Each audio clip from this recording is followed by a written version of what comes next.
자, 그러면 우리는 120쪽에 지구환경 변화와 인간생활 먼저 하고요. 요거를 다 마스터한 다음에 다시 넘어와서 생물과 환경 100쪽부터 쭉 훑어보도록 합시다. 요게 시간이 얼마나 걸릴지 몰라서 요거 먼저 할게요. 자, 120쪽을 보면 지구 열수지라는 건 먼저 나와 있거든요. 요거 한번 볼게요. 지구의 열수지. 지구의 복사평형과 온실효과. 이거 중학교 때도 우리 했던 내용이긴 한데 그 수준에 머물러 있지는 않고 조금 더 복잡한 내용들이 포함되어 있습니다. 지구의 복사평형. 복사평형에 동그라미 좀 쳐주시고요. 복사평형이라는 건 어떤 거냐면 내가 받은 만큼 뱉어내는 걸 복사평형이라고 하거든요. 그래서 어떤 실험을 할 수 있냐면 이런 실험을 할 수 있어. 적외선 등을 이렇게 켜놓고 적외선 등을 켜놓고 열이 나오는데 이 앞에다가 컵에다가 알루미늄 호일을 감싼 다음에 온도계를 이렇게 꼽아놔. 그리고 이제 온도를 측정을 하는 거야. 거리를 뭐 예를 들어서 50cm 정도 떨어뜨려 놓고 온도가 어디까지 올라가나. 그러면 처음에 지금 이 교실의 온도가 20도씨였다라고 하면 이 적외선 등 때문에 알루미늄 호일을 감싸 놓은 이 컵의 온도가 지속적으로 올라가겠죠. 올라가다가 예를 들어서 한 40도 정도에서 멈췄어. 더 이상 올라가지 않아. 온도가 20도에서 시작해서 40도에서 멈췄어.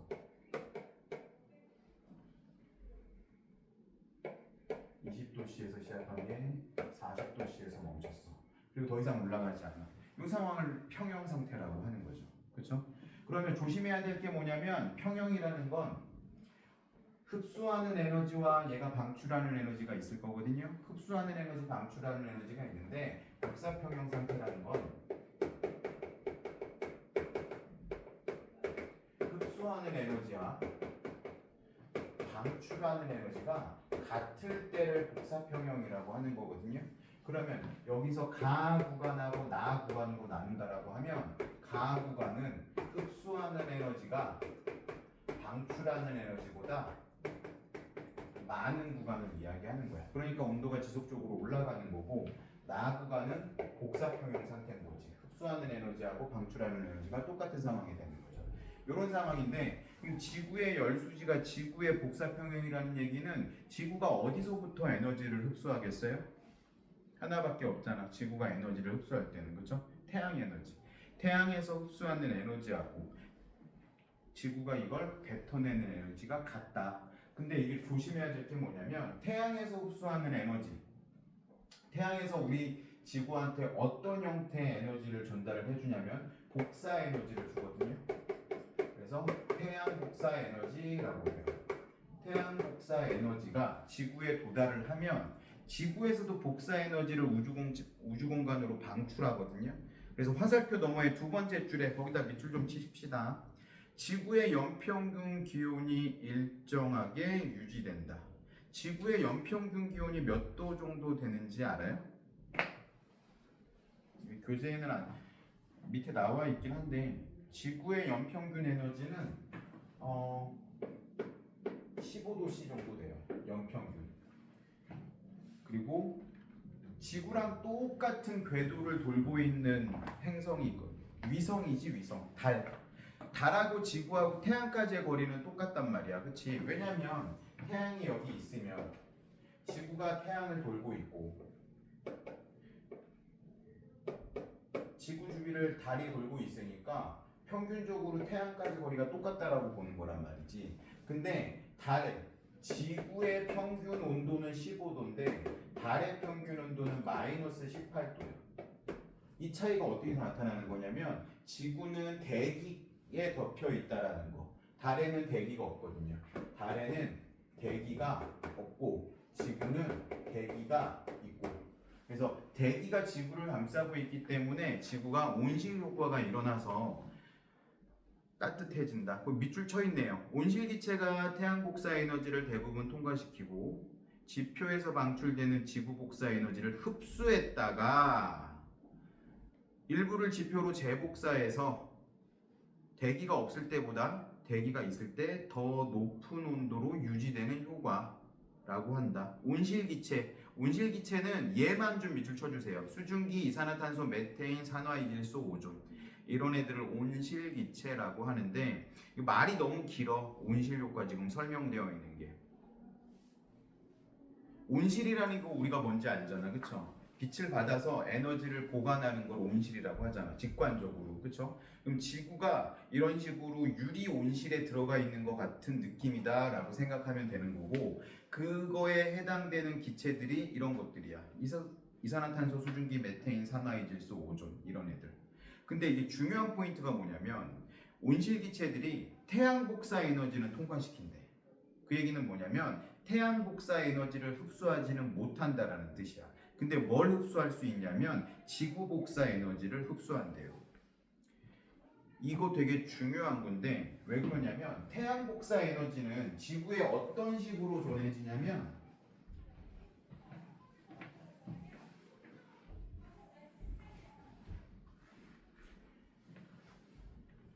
그 하나 써놓으세요. 위에다 빈 공간에다가 태양 복사 에너지.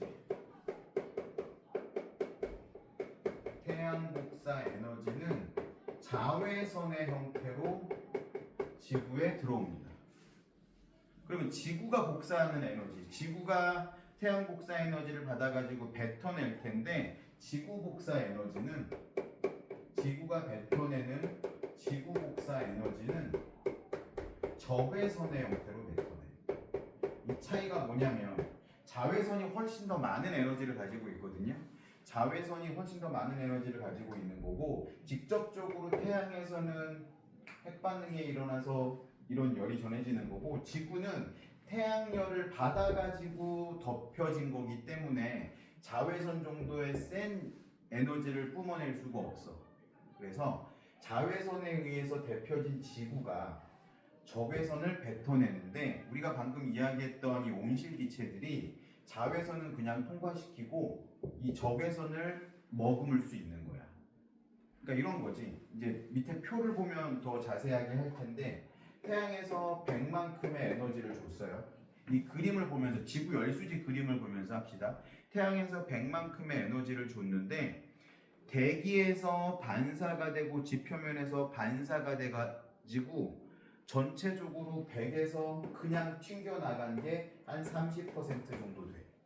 근데 땅에서 흡수한 게 47%, 대기가 흡수한 게 23%. 그러니까 지구가 전체적으로 흡수한 건 70%인 거야.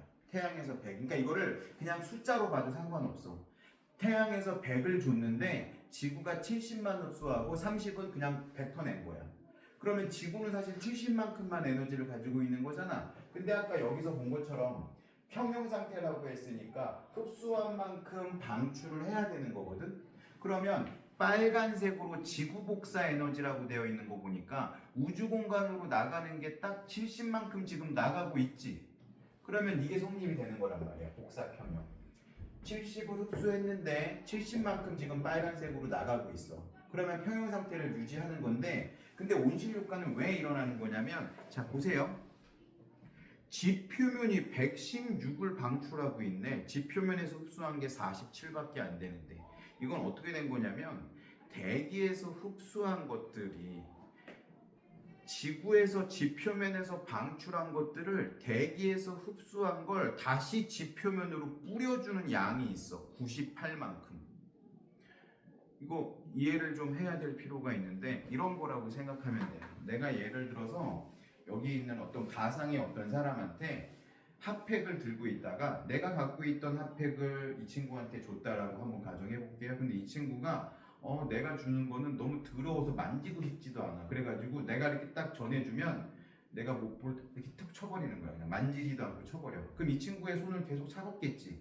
근데 어떤 친구는 내가 딱 줬더니 내가 준 게 너무 소중한 거야. 그래서 한 손으로 꼭 쥐고 있다가 내가 또 다른 걸 주면 이거 옮겨서 이렇게 하고 이런 식으로 계속 이러고 있는 거야. 그럼 이 친구의 손은 계속 따뜻함을 유지하겠지. 그러니까 이거랑 비슷하다고 생각을 하면 돼. 먼저 지표면에서 흡수한 것들을 다시 뱉어낼 건데 대기에서 흡수한 것들을 다시 지표면에다가 뿌려줘. 98만큼. 그러니까 98에다가 지표면에서 태양에서 흡수한 것까지 다 더하면 145가 되는 거지. 지표면이 지금 가지고 있는 에너지가 그 중에서 116을 방출하는데 그거에 또 104를 대기가 또 흡수하는 거야. 그러니까 대기가 흡수했다가 뱉었다 흡수했다 뱉었다 이런 일들을 계속 지속적으로 하고 있는 거지. 그림으로 그려보면 이런 식인 거야. 좀 단순화해볼게. 그 책에 있는 거 너무 복잡하니까. 태양에서 100을 줬어. 30은 바로 튀어나가. 얘가 47, 23이라고 되어 있네. 47을 얘가 흡수했고 23을 얘가 흡수했어. 근데 얘가 갖고 있던 게 이걸 받고 뱉고 이 과정을 통해서 얘가 전체적으로 흡수하는 에너지가 145가 된다는 거야. 145. 그리고 마지막에 갖고 왔다 갔다 하다가 최종적으로 뱉어내는 게 몇이 돼야 되냐면 70이 돼야 되는 거지. 그래야지 최종적으로 얘가 처음에 줬던 100하고 얘들이 뱉어내는 100이 똑같아지니까 어떤 상태? 복사 평형 상태가 됐다는 거지.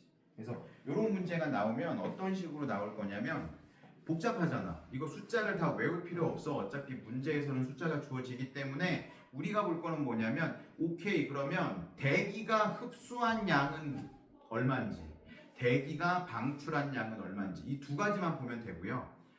같아야 돼. 지표가 흡수한 양은 얼마인지 지표가 뱉어낸 양은 얼마인지 지구 전체적으로 흡수한 양은 얼마인지 뱉어낸 양은 얼마인지 보니까 대기가 흡수한 게 처음에 태양에서 와서 흡수한 거 23 지표에서 뿌려준 거 흡수한 게 104 물에서 증발돼 가지고 흡수한 게 24 대류와 전도에 의해서 흡수한 거 5 해가지고 다 더하니까 대기가 흡수한 게 156이래. 근데 대기가 뱉어낸 거를 보니까 방출량 대기의 복사로 인해서 58이 빠져나가고 대기의 재복사 이 재복사라는 건 지표면에 뿌려주는 거야. 이게 98 합치니까 156이래. 그래서 대기가 전체 흡수한 양하고 방출된 양이 같잖아. 그러면 문제를 풀 때는 이 중간중간에 몇 개를 비워놓겠지. 더하기 빼기만 할 수 있으면 풀 수 있는 문제니까. 지표도 마찬가지예요. 처음에 태양에서 직접 받은 게 47, 대기가 재복사해 준 게 98, 합쳐서 145. 그러면 지표면이 방출하는 것도 145가 돼야 되잖아. 지표면이 직접적으로 방출하는 게 116에다가 물이 증발하면서 방출하는 거 24, 대리와 전도로 의해서 방출되는 게 5에서 145. 같아져야지. 모든 포션이 다 같아져야 돼. 지구 전체로 놓고 보면 태양에서 온 게 100이었는데 지구에서 바로 반사한 게 70. 그리고 지표면에서 우주로 손실되는 거 12, 대기의 복사 58 해가지고 70. 이런 식으로 숫자가 균형이 맞아야 된다라는 거고 여기서 우리가 주목해서 봐야 될 건 뭐냐면 대기의 재복사 98. 그게 온실 효과를 일으키는 녀석들이기 때문에. 그럼 지구의 온난화가 지금 일어나고 있다라고 하거든. 지구 온난화라는 건 결국 뭐냐면 대기에서 재복사를 일으키는 친구들, 아까 얘기했던 온실기체들이 늘어난다라는 거야. 근데 온실기체 중에서 가장 많은 효과를 나타내는 애는 수증기거든요. 근데 수증기는 사실 우리가 어떻게 할 수가 없어. 왜? 영민아, 왜 수증기는 우리가 컨트롤이 안 될까? 응? 지구의 표면의 70%가 물로 되어 있잖아. 그러니까 바다에서 물을 햇빛을 흡수하지 못하게 하면 컨트롤이 되겠지만 이게 가능하겠냐고. 안 되잖아. 그래서 수증기는 우리가 컨트롤할 수 없는데 그리고 뭐 우리가 환경이 오염이 되고 뭐 어쩌고 저쩌고 지구 온난화가 시작이 된다고 할 때 수증기 가지고 문제 삼은 적 한 번도 없거든. 지구 온난화는 결국 뭐 때문에 문제가 되는 거냐면 수증기를 제외하고 우리가 만들어낸 온실기체들 가장 대표적인 게 이산화탄소하고 산화 이질소. 그 중에서 이산화탄소가 훨씬 더 큰 영향을 미치고 있는데요. 한번 봅시다. 121쪽에 있는 그림 보니까 원래 지구가 이산화탄소가 많이 없을 때 자연적인 온실 효과는 어느 정도 유지가 되니까 지구가 따뜻함이 유지가 됐단 말이지. 근데 인간들이 살다가 보니까 너무 많은 이산화탄소를 만들어내는 거야. 이산화탄소가 많아지니까 어떻게 되겠어? 대기에서 흡수하는 지구 복사 에너지 양이 많아지고, 대기에서 흡수하는 지구 복사 에너지 양이 많아진다는 얘기는 대기가 재복사하는 에너지도 많아진다는 뜻이 되기 때문에 지구가 점점 뜨거워진다는 거지. 그러니까 결국 뭐냐면 전지구적인 복사평형이 깨지고 있다라는 거야. 아까 우리가 얘기했던 것처럼 복사평형이라는 거, 온도가 올라갈 때하고 복사평형이 이루어질 때 온도가 올라갈 때는 어떤 거? 흡수되는 양이 방출되는 양보다 많으면 온도가 올라가는 거고, 흡수되는 양하고 방출되는 양이 같아야지 복사평형이 이루어지는데 이런 상황인 거야. 아까 이렇게 등을 켜놓고 한 50cm 떨어져 있을 때 이 컵이 40도에서 예를 들어서 복사평형이 이루어져 있는데 얘가 앞으로 당겨지면 어떻게 되겠어? 한 30cm로 떨어뜨리면 40도가 아니라 50도 정도에서 복사평형이 일어나겠죠? 그런 상황이 지금 지구에서 일어나고 있다는 거지. 태양하고의 근데 거리가 가까워져서 이런 게 아니라 이 자체가 흡수하는 양이 많아진 거지. 그래서 지구온난화의 메커니즘과 열수지 변동이라고 나와 있는 거 한번 보도록 합시다. 거기 별표 좀 쳐놓으세요. 동그라미 1번에 대기 중에 온실기체가 증가해. 그러면 흡수하는 지구 복사 에너지 양도 증가하고 재복사하는 에너지 양도 증가하겠죠. 그러면 전체적으로 흡수되는 에너지 양이 증가하니까 지구가 뜨거워지는 거죠. 탐구 자료창 보면 지구 온난화에 관련된 얘기가 들어있는데 페트병에다가 물을 절반만 놓고 B에는 발포 비타민을 넣었대. 발포 비타민 어떤 건지 알죠? 물에 넣으면 뽀글뽀글 기체가 발생하는 거. 이 발포 비타민 안에서 기체가 발생하는 게 이산화탄소거든요.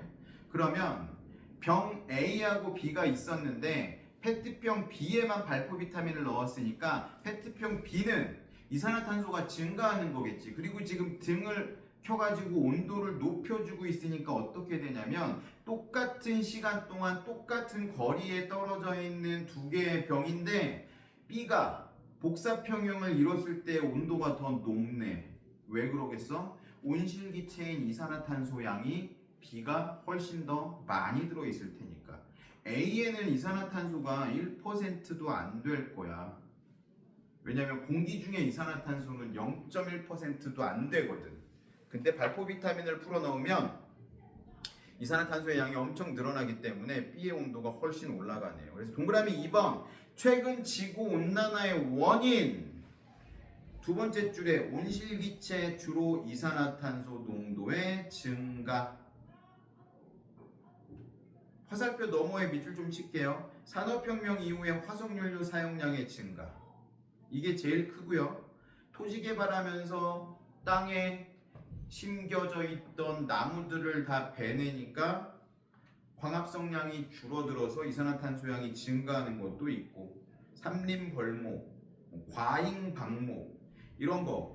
우리나라는 소를 대체적으로 어떻게 우리가 너희들이 좋아하는 한우 어떻게 키우냐면 넓은 벌판에서 한우들이 막 왔다 갔다 하면서 키우는 게 아니라 좁은 우리에서 이렇게 운동을 많이 못 하거든 우리나라 한우들은. 그래서 어쩌면 더 맛있는지도 몰라. 애들이 운동을 안 해가지고 살 사이사이에 지방이 껴가지고 그게 마블링이 되니까 이게 구워 먹으면 맛있어지는 거거든. 근데 호주 있죠. 호주라든지 뉴질랜드 이렇게 땅이 넓은 나라들은 어떤 식으로 아르헨티나가 세계에서 수출을 제일 많이 하거든. 소고기를. 우리나라에는 소고기 수출을 안 하긴 하지만 걔네가.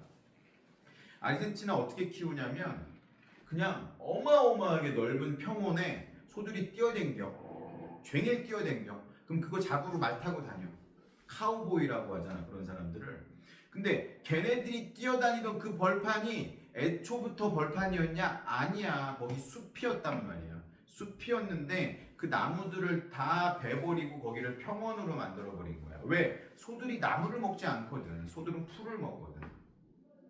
그래서 아르헨티나라든지 호주도 마찬가지야. 호주 사는 소들도 기름기가 우리나라 소들보다 좀 적은데 호주 같은 나라는 주로 소를 어디에다 판매하냐면 우리나라나 일본에다가 판매한단 말이야. 그러다 보니까 우리나라도 마찬가지고 일본도 마찬가지고 기름기가 많이 껴있는 소들을 좋아하기 때문에 호주는 일부러 곡물 사료를 먹이고 출하하기 직전에 애들을 좀 가둬놔. 그래서 호주인들이 먹는 고기는 약간 기름기가 없는 소, 그리고 일본에서 고베 소를 들여와가지고 그거를 키워 막판에 곡물 사료를 먹이면 애들이 지방이 잔뜩 껴가지고 꼭 한우나 고베소처럼 마블링이 되게 심해지거든. 그렇게 만들어서 키워 요즘에는. 그러니까 걔들도 뭐 그렇다고 맨날 가둬서 키우는 게 아니라 평소에 어렸을 때는 방목을 해야 되니까 어마어마한 나무들을 다 베어냈단 말이지. 그리고 소들이 자꾸 뭐 하냐면 소들은 트름을 하거든요. 위가 4개가 있잖아. 소들은 너네 막창 먹어봤죠? 막창이 소의 4번째 위야. 위야 위. 얘네들은 되새김질을 하면서 트름을 하면서 되새김질을 하는데 그때마다 메탄가스가 뿜어져 나와. 그래서 소들이 방구 엄청 끼거든. 그거 다 메탄가스야. 이게 별거 아닐 것 같지만 호주는 전체 인구보다 소가 더 많아.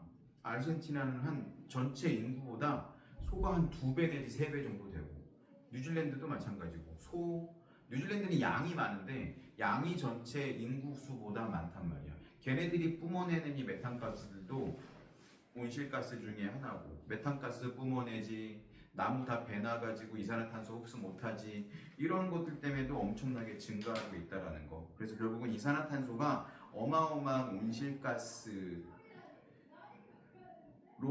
작용을 하기 때문에 지구가 점점 뜨거워지고 있다. 이 121쪽의 그래프를 봤더니요, 1880년부터 전체 지구의 이산화탄소 평균 농도치를 한번 봤더니 빨간색 선으로 되어 있는 거, 지구의 평균 기온 상승하는 거하고 거의 일정하게 지금 올라가고 있거든요. 2000년대까지 어떻게 됐냐면 1800년도보다 1도 이상이 올라갔는데, 이 그래프가 의미하는 게 별거 아닌 것 같지만 지금 이 상황에서 2도가 더 올라가잖아? 그러면 제어할 수가 없어. 이제는 더 이상. 2가지 이유 때문에 그러는데, 지구가 뜨거워지고 있으니까 객관적으로 생각해봐도 지구가 뜨거워지니까 지구에 있는 눈과 얼음들이, 빙하들이 녹아서 바닷물이 늘어나겠구나. 그러면 해안가의 해수면이 높아지겠구나. 이게 당장 생각할 수 있는 거, 그치? 근데 그거보다 더 심각한 문제는 뭐냐면, 물이 뜨거워지면서, 지구가 뜨거워지면서 물 자체가 팽창한다라는 게 더 큰 문제지. 지구 표면의 70%는 물로 덮여 있고 바다 안에는 어마어마한 물들이 있는데, 이 물 자체가 온도가 올라가면서 팽창하는 것 때문에 지구의 해수면이 더 높아지고 있다라는 거, 이거 어마어마한 현실입니다. 그리고 오른쪽에 그래프 봤더니 온실기체 배출량이 75%가 이산화탄소야. 이 이산화탄소 때문에 어마어마한 그런 온실 효과가 나타나고 있다. 그럼 결국 어떻게 하면 되겠어? 이산화탄소 양을 줄여야 되겠지. 그리고 메테인의 양도 줄여야 될 거고, 이산화탄소를 줄이려면 이산화탄소를 포집하는 방법들이 나오겠죠. 한 장 넘겨봅시다. 122쪽에 지구온난화가 일어나고 있는데 어떤 영향이 있냐, 그리고 어떤 대책이 있냐. 가장 첫 번째, 빙하의 융해. 좀 전에 얘기했던 것처럼 빙하가 녹고 있어. 빙하가 녹으면 바닷물의 양이 증가하는 거고, 해수의 열팽창, 해수면이 상승하는 거고, 이게 더 큰 문제라고 나는 생각을 해요. 그리고 빙하가 녹아. 그러면 빙하의 면적이 감소하면, 빙하는 대부분 무슨 색이냐면 흰색이거든요. 흰색은 빛을 반사하잖아. 이 태양 복사 에너지를 반사한단 말이야. 근데 빙하가 녹은 지역은 검은 동토야. 검은 동토니까 햇빛을 흡수해. 그럼 그 지역이 더 뜨거워져. 더 뜨거워지니까 빙하가 더 빨리 녹아. 이런 악순환이 지금 일어나고 있다. 그러면 해안가 지대가 어떻게 되겠어? 침수가 될 거고, 그린란드에 있는 빙하만 다 녹아도 해수면이 6m 이상 상승한다라는 보고가 있거든요. 그린란드에 있는 빙하가 녹아서 물의 양이 증가한다라는 게 아니라, 그린란드에 있는 빙하가 녹으면 그만큼 지구 온난화가 이루어지기 때문에 지구의 평균 기온이 올라가고 열팽창 때문에 한 6m 정도가 상승할 거래요. 그러면 뭐 이 지역 남양주가 물에 잠기지는 않겠지만 남양주도 왜 한강이 지나가는 거 두물머리 있는 데 있지. 거기는 그냥 없어진다고 봐야 돼. 해수면이 상승을 하면 강수위도 높아질 거고 김포 없어진다고 봐야 되겠지. 산간 지역 말고는 부산, 해운대가 없어지는 거야. 내가 한 4년 됐겠네 이제. 4년 전에 휴가를 해운대로 갔었는데 하필 비 오는 날 가가지고 비가 내리는데 파도가 치니까 해운대 바로 옆에 있는 숙소를 잡았는데 못 나가겠더라고. 바닷물이 넘어와가지고 만조대하고 겹쳐지니까 바닷물이 그냥 물가로 나와. 그래서 차를 못 끌고 나갔어. 그냥 있었어 종일 하루 종일. 근데 그 해수면이 6m가 높아진다고 치면 거기는 그냥 침수지. 한 3층까지는 그냥 3층은 좀 오가고 한 2층까지는 그냥 잠겨버리는 거야. 길은 당연히 잠기는 거고. 이게 어마어마한 현실이 되는, 어마어마한 사건이 되는 거죠. 기상이변도 자꾸 일어나고 있어. 홍수, 어느 지역에서는 홍수가 일어나는데 어느 지역에서는 가뭄이 일어나고, 태풍도 엄청 많이 발생할 거고. 이거 태풍이 왜 발생하냐면 해수면에서 증발하는 이 수증기의 잡열로 인해서 태풍이 만들어지는 건데, 지구가 뜨거워지면 뜨거워질수록 수증기 양이 증가해. 태풍이 가질 수 있는 에너지가 더 많아지기 때문에 그러면 점점 더 에너지가 더 커지니까 태풍도 점점 세지고 많아지고 강력한 태풍들이 자꾸자꾸 올라온다는 거지. 그리고 또 어떤 문제들이 생겨. 제주도에서 요즘에 패션 후르츠라든지 아니면 애플망고 이런 열대 작물들을 키울 수 있대 요즘에는. 그러면 좋은 거예요? 좋은 점도 있지만 좋지 않은 점도 있겠지. 제주도에 있는 바다들의 상어들이 또 죽어가고 있거든. 해양이 산성화되고 이런 문제들 때문에. 그래서 동식물의 서식지가 변화하면서 천천히 변화하면 얘네들도 적응할 수 있겠지만 급격한 변화 때문에 멸종돼 버리는 경우들도 되게 많고요. 선생님이 어렸을 때는 우리나라에서 사과 그러면 대구였어. 대구에서 사과를 제일 많이, 대구 밑에서 사과를 제일 많이 재배했는데 요즘은 사과 그러면 문경이래. 대구보다 좀 더 올라갔어.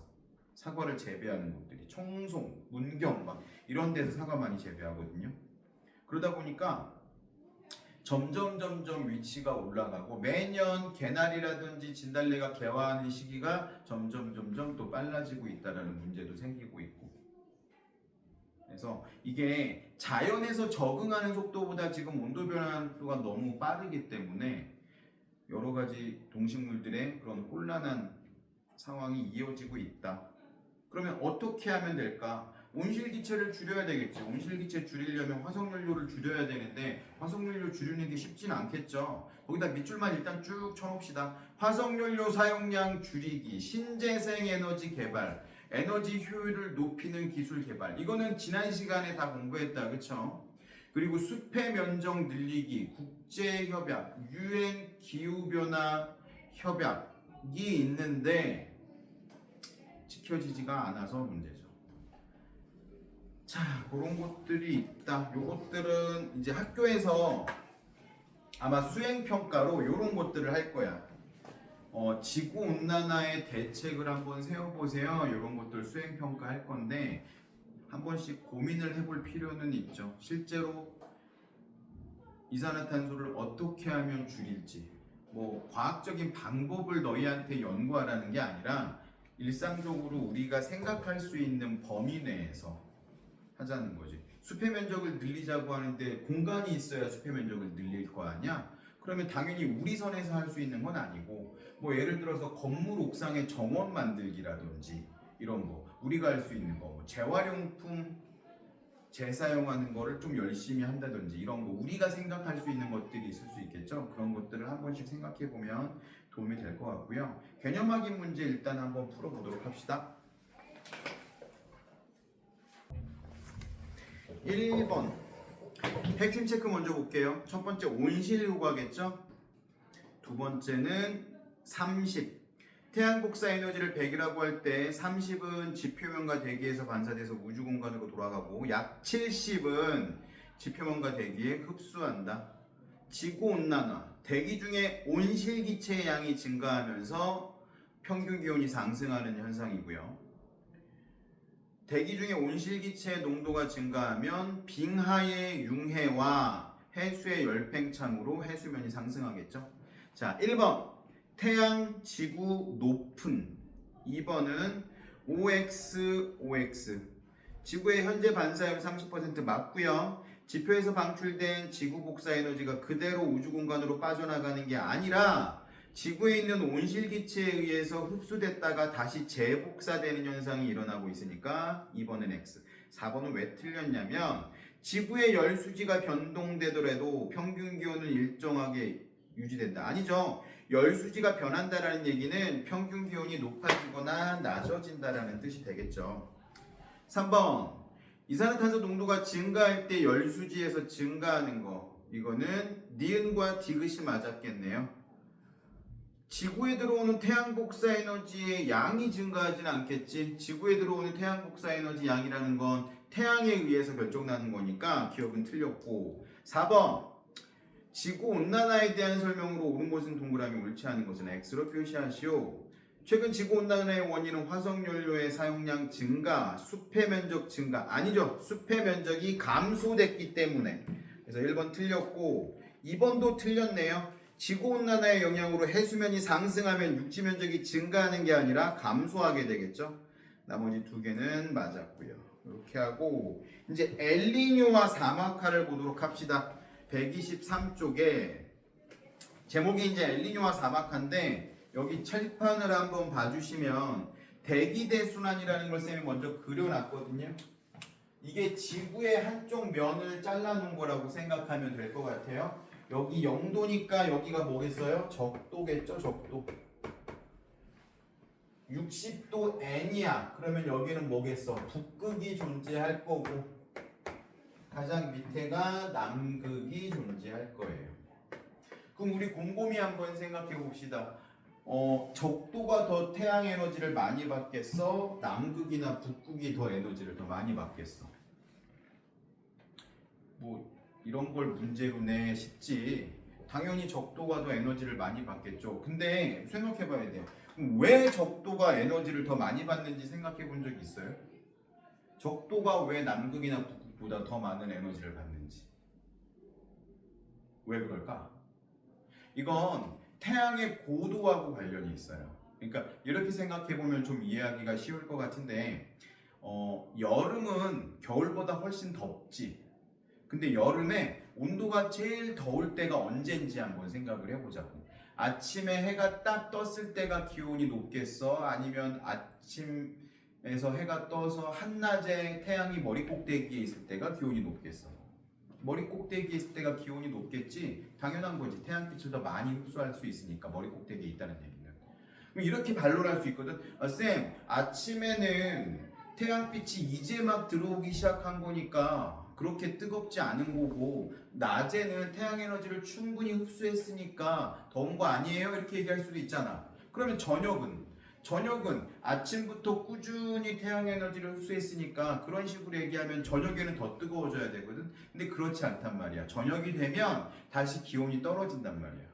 왜 그러냐면 그래서 태양의 고도에 가장 큰 영향을 받는다. 적도라는 지역은 크게 이런 식으로 지구가 태양에서 에너지를 받는데 지구가 태양을 회전하고 있기 때문에 어디에 있던지 간에 적도에서는 태양 에너지를 직접적으로 많이 받는 거고 북극과 남극은 태양 에너지를 그렇게 많이 받지 못하는 거지. 그러니까 우리가 곰곰이 생각해 보면 한여름에는 아침에 태양이 떠서 우리 머리 꼭대기로 지나가서 저녁에 이렇게 지는데 겨울에는 머리 꼭대기로 태양이 지나가지 않고 낮게 떠서 낮게 지거든요. 그래서 여름에는 태양이 떠 있는 시간이 굉장히 길어. 아침에 되게 일찍 해가 떠서 되게 늦게 해가 진단 말이야.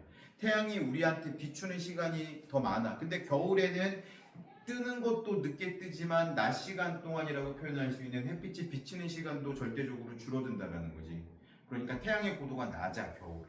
그러니까 적도는 항상 태양의 빛을 많이 받아 높게. 그래서 항상 온도가 높아. 온도가 높다는 얘기는 태양에서 받는 복사 에너지가 지구에서 방출하는 지구 복사 에너지보다 항상 많다라는 거지. 그래서 에너지가 항상 남아. 근데 양쪽 극지방은 어떻게 되냐면 에너지가 항상 부족한 상황이 된다라는 거고, 이 에너지 그 123쪽에 보면 위도별 복사 에너지의 분포량이 있거든요. 그거 동그라미 좀 쳐주세요. 적도 지방이 위도 0도라고 되어 있는 데가 적도 지방이잖아요. 걔네는 에너지 과잉이야, 과잉. 남는다는 얘기는 태양 복사 에너지가 지구 복사 에너지보다 더 크다라는 뜻인 거고, 양쪽 극지방으로 갈수록 에너지 부족이라고 나와 있는데, 걔들은 뭐냐면 지구에서 뱉어내는 에너지가 태양에서 흡수하는 에너지보다 더 많다라는 거야. 그러면 어떻게 돼야 되겠어? 적도 지역에서 받은 에너지가 양쪽 극지방으로 이동해야 되겠죠? 그래야지 평형이 전체적으로 이루어질 거잖아. 근데 재밌는 건 뭐냐면 지구 복사 에너지하고 태양 복사 에너지가 딱 일치하는 지역이 있어. 그게 위도에 정확히 표시가 되어 있지 않지만 그거가 대략 어느 정도 되냐면 요 정도 돼요. 위도로 따지면 한 38도 정도. 그래서 38도 정도 되는 지역은 태양에서 받는 복사 에너지하고 지구에서 뱉어내는 복사 에너지가 일정하게 유지가 되기 때문에 여기에서는 뭐가 나타나냐면 사계절이 나타납니다. 우리나라 남과 북을 정확히는 아니지만 남과 북을 가르는 위도가 38도거든요. 그래서 우리나라의 사계절이 유독 더 명확하게 나타난다. 요즘은 물론 여름이 더워지고 있고 뭐 이런 좀 단점이 있기는 하지만 그 얘기는 지구 온난화 때문에 이 위도가 점점 올라간다라는 뜻도 되겠죠. 그래서 그 오른쪽에 나와 있는 거 위도별 복사 에너지 분포량 이거 가끔 나오는 거니까 꼭 기억을 해주시고, 이 위도에 따른 에너지 불균형을 해소하기 위해서 지구에서는 태풍도 일어나는 거고 해류의 변환도 일어나는 거고 바람도 부는데, 이렇게 생각해 보면 되게 좋을 것 같아요. 여기 지금 바람의 표현을 해놨는데 지구 전체가 있으면 태양에서 엄청난 에너지를 받을 거야.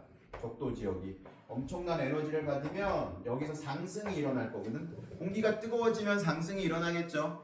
이 뜨거워진 공기가 가만히 있지 않고 양쪽 극지방으로 이렇게 이동을 할 건데, 만약에 지구가 자전하고 있지 않다라고 하면 이 이동한 공기가 극지방까지 그대로 갈 거야. 근데 지구는 자전하고 있기 때문에 전향력이라는 힘이 생겨서 얘들이 가다가 여기서 이렇게 내려간다. 휘어지면서. 그러면 상대적으로 극지방에 있던 공기들은 이렇게 오다가 극지방보다는 60도가 훨씬 뜨거우니까, 뜨겁다기보다는 극지방보다는 60도가 조금 따뜻하니까 여기서 오던 공기들이 여기서 상승을 하게 된다. 그럼 여기서 이동을 해. 같이 양쪽으로 이동하겠지. 여기서는 이렇게 내려와. 여기가 30도, 여기가 60도, 여기가 이제 90도가 되는 거죠. 그러면 바람이라는 건 뭐냐면 위에 있던 공기가 아래로 내려오면 고기압이 될 거잖아. 고기압이 되면 양쪽으로 흘러갈 건데, 이 바람이 30도에서 60도 쪽으로 부는 바람을 편서풍이라고 하고요. 30도에서 적도 쪽으로 부는 바람을 무역풍이라고 할 건데, 얘 이름이 왜 북동 무역풍이냐면 얘가 어디서 불어오는지를 잘 봐. 북동 쪽에서 불어오잖아. 그래서 북동풍. 근데 무역풍이라는 말은 왜 들어간 거냐면 예전에 대항해 시대 때 이 바람을 이용해서 무역을 할 때 주로 썼대요. 그러니까 무슨 소리냐면 이걸 다분히 유럽 기준으로 생각하는 건데, 유럽 사람들이 어디까지 왔었냐면 인도하고 중국까지 왔었어. 무역을 하기 위해서. 우리나라까지도 일부 오긴 했지만 왜 왔냐면 인도에서 후추를 사. 유럽 사람들의 주식이 뭐니 지금? 유럽 사람들의 주식 뭐 다양한 게 있을 수 있겠지만 뭐 빵, 감자, 고기 이렇게 얘기할 수 있겠죠. 근데 감자라는 건 신대륙에서 전해진 거니까, 감자는 대항해 시대가 끝나고 신대륙이 개발된 다음에 전해진 거니까 요거 빼고, 그러면 고기하고 빵인데 고기를 먹을 때 지금처럼 사육된 고기를 먹는 게 아니잖아. 그렇지? 그러면 산에 살던 그 멧돼지를 잡는다든지 사슴을 잡는다든지 이렇게 해서 먹었을 거기 때문에 그런 고기들은 누린내가 되게 심하거든요. 누린내를 없애기 위해서 제일 좋은 게 향신료인데 그 중에 갑이 후추지. 우리나라도 후추는 되게 비쌌어. 조선 초까지만 해도. 어디서 수입을 했었어야 되냐면 명나라에서 수입을 했었어야 되는데 명나라는 어디서 이걸 수입하냐? 얘네들도 인도 가서 수입을 하는 거거든. 그러니까 되게 비싸. 그러면 유럽 애들 입장에서는 여기까지 가는 길이 굉장히 험난했겠지. 지금이야 아프리카하고 중동 사이에 수에즈의 운하가 있으니까 거기를 통과하면 되게 수월하게 올 수 있겠지만 옛날에는 아프리카를 돌아서 왔었어야 된단 말이야. 그래서 대항해 시대가 벌어지면서 어쨌든 인도까지 와서 이 적도 지방을 왔다 갔다 하면서 인도, 말레이 반도, 중국, 조선, 일본까지 왔다 갔다 하면서 무역을 했어. 이 유럽 사람들이. 그래서 여기를 그 당시에 항로에 이용됐던 바람이라고 해서 무역풍이라고 하는 겁니다. 그래서 북반부에 부는 바람은 북동 쪽에서 불기 때문에 북동 무역풍이라고 했고 남반부 쪽에서는 남동풍이 불기 때문에 남동 무역풍이라고 이름이 붙인 거고 얘들은 어때? 다 서쪽에서 부는 바람이니까 30도에서 60도로 부는 바람은 편서풍이라고 했고 극동풍이죠? 밑에도 극동풍이야. 극에서 부는 동풍이라는 뜻이야. 그래서 이 바람 이름들은 외워주셔야 되고요. 이 바람 이름을 외워야 되는 이유는 뭐냐면 이 바람 때문에 해류의 변환이 생기거든요. 자, 그럼 해류의 변환을 이어서 보고 나서 이 대기대순환대에 대한 교재 내용을 보고 한번 이야기할 건데, 자, 바람이 불면 얘네들은 대기대순환이라고 해서 지속적으로 부는 바람이야. 1년 내내 부는 바람이라고. 그래서 세 덩어리가 이렇게 생기는 거야. 한 덩어리, 두 덩어리, 세 덩어리. 세 덩어리가 생겨서 먼저 적도지방을 먼저 한번 보도록 합시다. 적도지방 전체적으로 따뜻하겠죠. 그래서 에너지가 많기 때문에 따뜻한 열을 포함하고 있을 거란 말이지. 근데 지금 어떤 바람이 불고 있냐면 적도를 기준으로 북반부에서는 북동무역풍이 불고 있고 남반부에서는 남동무역풍이 불고 있으니까 따뜻한 물들이 이쪽 아메리카 반도에서 따뜻한 물들이 전반적으로 어디로 이동하냐면 동남아시아 지역으로 이동을 해. 따뜻한 물이니까 빨간색 펜을 쓸게요. 빨간색 펜을 쓰니까 얘들을 뭐라고 쓸 수 있겠어? 한류, 난류라고 쓸 수 있겠죠? 난류. 가다가 얘들이 말레이 반도라든지 이런 뭐 필리핀이라든지 이런 섬나라들을 만난단 말이야. 그럼 어떻게 되겠어? 얘들이 위로 꺾어져서 올라갈 거예요. 꺾어져서 올라간 애들이 여기 지금 표현되어 있지 않지만 오키나와 정도가 있거든요. 예전에 유쿠 왕국이라고 그랬던 오키나와 쪽에서 갈라지면서 일본 쪽으로 올라가는 애들도 있고 우리나라 쪽으로 올라오는 애들도 있고 우리나라로 온 애들이 제주도에서 또 부딪혀가지고 서해로 들어가는 애들도 있고 동해로 올라가는 애들도 있을 거야. 여기서부터는 이제 명칭까지 좀 외워줘야 되는데 요렇게 남미나 북미 쪽에서 동남아시아 쪽으로 가는 얘들의 이름이 뭘까요? 여기가 무슨 바다죠? 무슨 바다야? 태평양이잖아. 근데 지금 어디 태평양의 어디를 향해? 적도 지방을 지나가고 있잖아. 그래서 북적도 해류.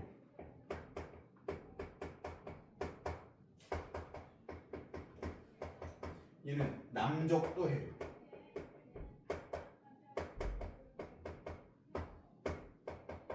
그리고 여기서 꺾어져 가지고 일본하고 우리나라 쪽으로 올라오는 거를 누가 제일 먼저 발견을 했냐면 옛날 사람들은 다 알았는데 누가 명명을 했냐면 쿠로시오라는 일본 학자가 명명을 했어. 그래서 얘를 뭐라고 하냐면 쿠로시오 해류.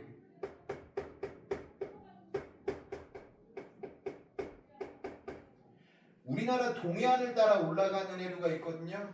근데 따뜻한 물이잖아. 동한난류. 서해안으로 가는 것도 있는데 뭐 황해난류 이거는 굳이 이름까지 기억 안 하셔도 되고 요렇게 해서 올라간 애들이 어디로 가냐면 위에까지 올라가서 60도 지방에서 편서풍을 따라 타고 올라가다가 여기서 바람이 부니까 지나가지 못하고 요렇게 옆으로 꺾여서 내려갑니다. 내려가는 게 아니라 오른쪽으로 가는 거죠. 얘를 이름이 뭐라고 하냐면 여기가 태평양이니까 여기서는 이제 물이 다 식어서 빨간색으로 표현하면 안 되고 가다 보니까 이제 애들이 식어버렸네. 북태평양 해류가 되고, 얘들이 지금 내가 여기 명확하게 표현하진 않았지만 미국의 캘리포니아 지방을 지나가거든요. 멕시코만 쪽으로 해서 멕시코 쪽으로 해서 캘리포니아를 지나가는데 얘를 이렇게 통과할 수는 없잖아. 그치? 북미 대륙을 만나가지고 이 해안선을 따라 이렇게 내려가는 해류, 캘리포니아 해류.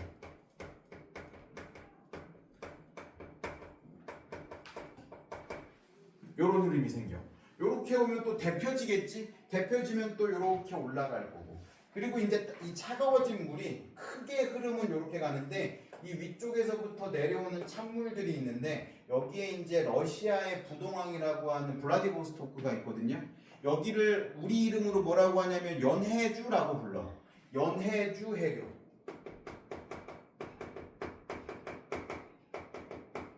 이 연해주 해류가 쭉 따라오다가 보면 북한이 나오니까 여기서는 뭐라고 하냐면 북한한. 이거는 중학교 때 했지. 북한한류하고 동한한류가 만나서 동해에서 독도 인근에서 뭐라고 부르지? 황금어장, 조경수역이라고 부르잖아. 왜 그러냐면 한류에는 물고기들이 먹을 수 있는 영양염류라는 것들이 굉장히 많이 포함되어 있고 산소도 많이 포함되어 있어. 그리고 따뜻한 물에는 온도가 따뜻하니까 다양한 어종들이 있고요. 이런 것들이 섞이니까 이 동해안 지역이 굉장히 중요한 황금어장이 되는 거죠. 여름에는 조금 내려왔다가 겨울에는 조금 올라갔다가 왔다 갔다 할 수 있는. 그래서 독도가 굉장히 지정학적으로도 중요하지만 어족 자원의 형태로도 굉장히 중요하다. 그래서 요 이름을 좀 외워줘야 된다. 내가 해놓은 거. 1번 북쪽도 해류, 쿠로시오 해류, 북태평양 해류, 캘리포니아 해류. 순환을 하잖아. 무슨 방향으로? 시계 방향으로.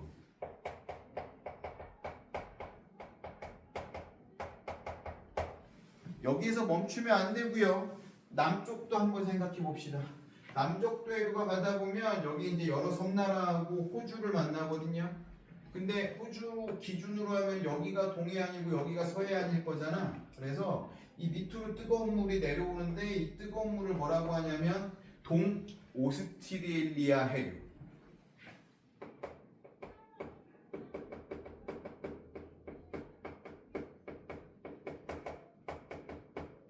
쭉 내려가면 남극 나오거든요.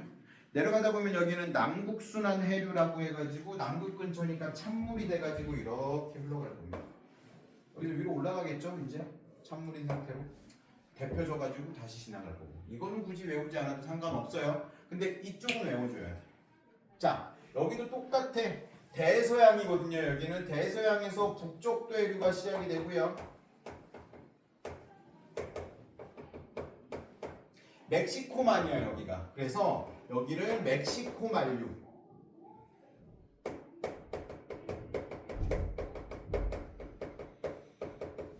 요 위쪽은 뭐겠어? 여기는 북태평양 해류였으니까 북대서양 해류.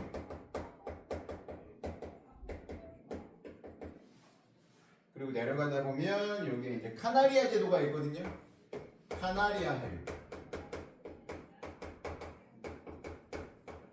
그래서 이 태평양 북반구에서 일어나는 시계 방향의 해류 흐름하고 대서양 북반구에서 일어나는 시계 방향의 해류 흐름 정도는 우리가 외워 주셔야 됩니다. 자, 그리고 교재로 돌아와서요. 자, 대기대순환이라는 거 밑줄 좀 칠게요. 위도에 따른 에너지 불균형까지 밑줄 쳐주시고, 지구의 자전에 의해 생기는 지구 전체 규모의 순환 이렇게 밑줄 치고, 세 개의 순환 동그라미 쳐주세요. 그래서 이 세 개의 순환이 이름이 있긴 한데 굳이 그것까지 나올 필요는 없을 것 같고, 저위도 지역에서는 무역풍이 불고, 중위도 지역에서는 편서풍이 불고, 고위도 지역에서는 극동풍이 분다. 이름까지 같이 외워주시고,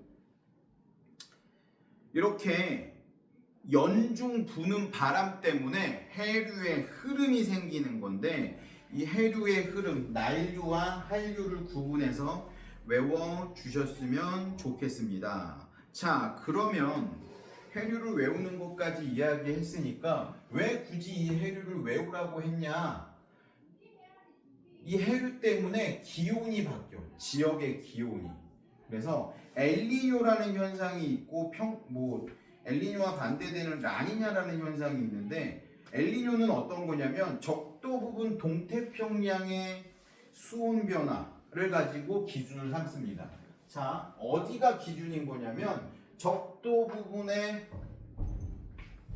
여기 적도 부분 이 동남아 지역하고 이 동남아 지역하고 이쪽 남미 지역을 본다라고 생각하면 돼요. 그래서 나는 좀 과학 문제가 뭐 이런저런 얘기하다 보면 문제를 자체를 이해 못해가지고 문제 못 푸는 경우 되게 많거든. 수학적으로 계산을 되게 잘하는 애들도 그런 경우가 되게 많고 어휘력이 딸리면 점점 티가 나. 초등학교 때, 중학교 때 선생님 저 과학 잘했는데요. 통합과학 했더니 과학 못하겠어요. 이거는 본인의 어휘력을 좀 생각을 해봐야 돼. 어휘력이 딸리면 문제를 이해 못하면 틀리거든. 그래서 나는 어떻게 하냐면 문제를 좀 단순화시키라고 얘기를 해. 문제를 좀 단순화해야 돼. 이 그림 되게 복잡하잖아. 그래서 딱 외울 거는 외우고 말 건 말고 딱 그냥 요 정도 수준으로만 외우자고. 바람이 부는 거, 회전하는 거 이렇게 외웠어? 그러면 이렇게 생각해 봐야지. 뜨거운 물이 여기서 지금 다 어디로 가고 있어? 동남아시아 쪽으로 가고 있잖아. 남미 쪽에는 찬물들이 자꾸 몰려오고 대표진 물은 다 동남아시아로 간단 말이야. 그럼 봐봐, 동남아시아는 시뻘건데 남미는 파랗게 섞여 있잖아. 그러면 전체적으로 바다의 수온이 어디가 더 따뜻하겠어? 동남아가 더 따뜻하겠지. 그래서 우리는 이렇게 구분을 할 거야. 이제 동남아, 남미 이렇게 두 개로만 놓고 구분을 할 겁니다.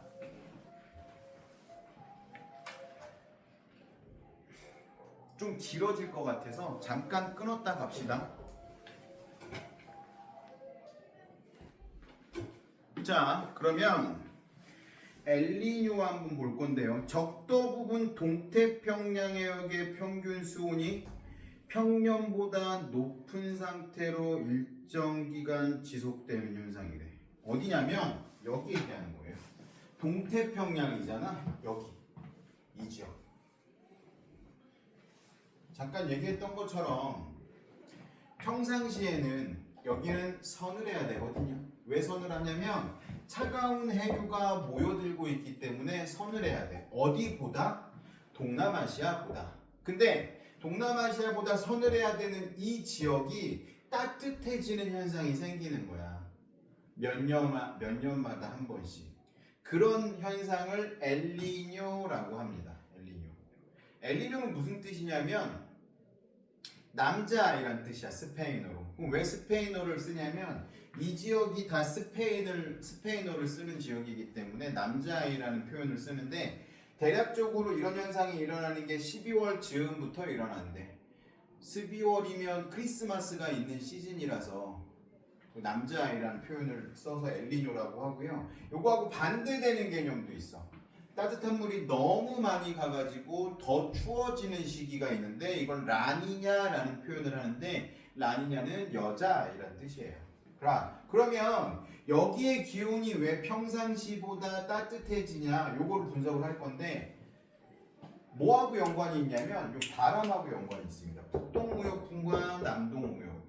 평상시에 북동무역풍과 남동무역풍 때문에 북쪽도 해류, 남쪽도 해류가 계속 흘러가면서 동남아시아에는 따뜻하고 반대 이 남미 쪽은 약간 서늘한 기온이 유지가 되거든요. 그러면 어떤 일이 일어나는지 기후적인 현상을 한번 보도록 합시다. 자, 평상시에 기후가 어떻게 되냐면 평상시 동남아 평상시 남미 물론 이거는 이제 동태평양 얘는 이제 서태평양을 이야기하는 거죠. 기온이 어때요? 높겠지. 왜? 따뜻한 물이 계속 오고 있잖아. 따뜻한 물이 계속 오니까 기온이 높아져. 기온이 높아진다는 얘기는 바닷가잖아.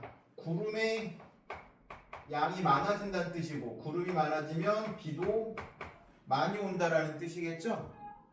그러면 얘네들은 어떤 농업의 형태를 띠냐면 논농사를 주로 지을 거야. 왜? 비가 많이 오고 따뜻하니까 논농사를 산모작까지 합니다. 산모작. 우리나라는 1년에 추수를 한 번밖에 못 하는데 얘네는 3번씩 해 추수를. 그러니까 뭐가 많아? 쌀이 넘쳐나. 그래갖고 뭐해? 쌀국수 먹잖아. 쌀도 국수도 만들어 먹고 여러 가지 것들을 만들어 먹는다라는 거지. 얘네들은. 그쵸? 이게 일반적인 상황이야. 그럼 얘네는 어떠냐면 남미는 상대적인 거예요. 기온이 쟤네보다 어떻게 되겠어? 낮아. 기온이 낮아. 기온이 낮으면 구름의 양이 줄어들겠지. 구름이 안 만들어져. 따뜻한 물은 다 저쪽으로 가버리니까. 그러면 비도 안 와. 그러면 건조한 기후가 된단 말이지. 게다가 여기는 안데스 산맥이라는 산맥이 버티고 있어. 건조해서 비도 많이 안 해서 건조한데 산맥까지 있어서 날씨도 서늘하단 말이지. 그래서 얘들은 주로 밭농사를 짓습니다. 남미에서 기원한 여러 가지 작물들. 주식이 옥수수야 쟤들은. 옥수수, 감자, 고구마가 다 남미에서 유래했어. 그래서 밭농사를 져. 비가 별로 안 오기 때문에 논농사를 질 수 없는 상황인 거지. 이게 평상시의 기온이야. 근데 엘니뇨가 일어나면 어떻게 된다 그랬죠? 엘니뇨는 기본적으로 어떻게 일어나는 거냐면 무역풍이 약해지면 엘니뇨가 발생합니다. 엘니뇨가 발생했어. 그 얘기는 동태평양의 기온이 올라간다라는 뜻이야. 언제보다? 평소보다. 뜨거운 물이 덜 가는 거야. 그러니까 어떻게 되겠어? 엘니뇨는 파란색으로 표현을 할게요.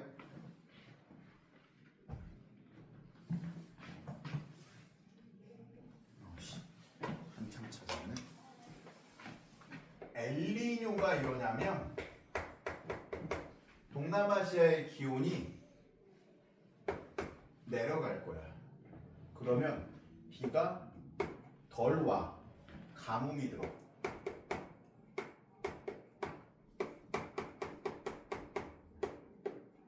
산불이 나기도 하는 거지. 얘네는 어떻게 되냐면 평상시보다 엘니뇨가 일어나면 기온이 상승을 하고 비가 많이 오게 돼. 그러면 홍수가 나고 산사태가 날 수 있습니다.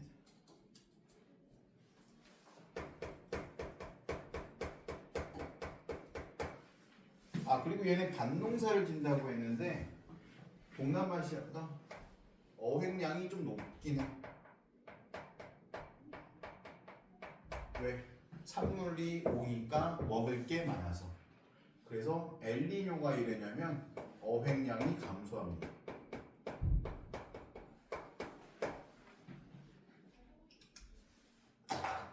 그래서 우리는 기본적으로 이거를 기억해주면 돼.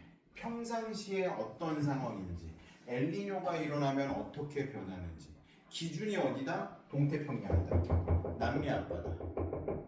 평상시에는 동남아시아는 따뜻한 물이 남미 쪽에서 오니까 기온이 높고 구름이 많이 만들어지고 비가 많이 내려. 그러니까 논농사의 최적인 상황이 만들어지는데 따뜻한 물이 덜 오니까 기온이 떨어지고 가뭄이 들고 농사에서 우리 추수할 수 있는 양이 줄어들겠지.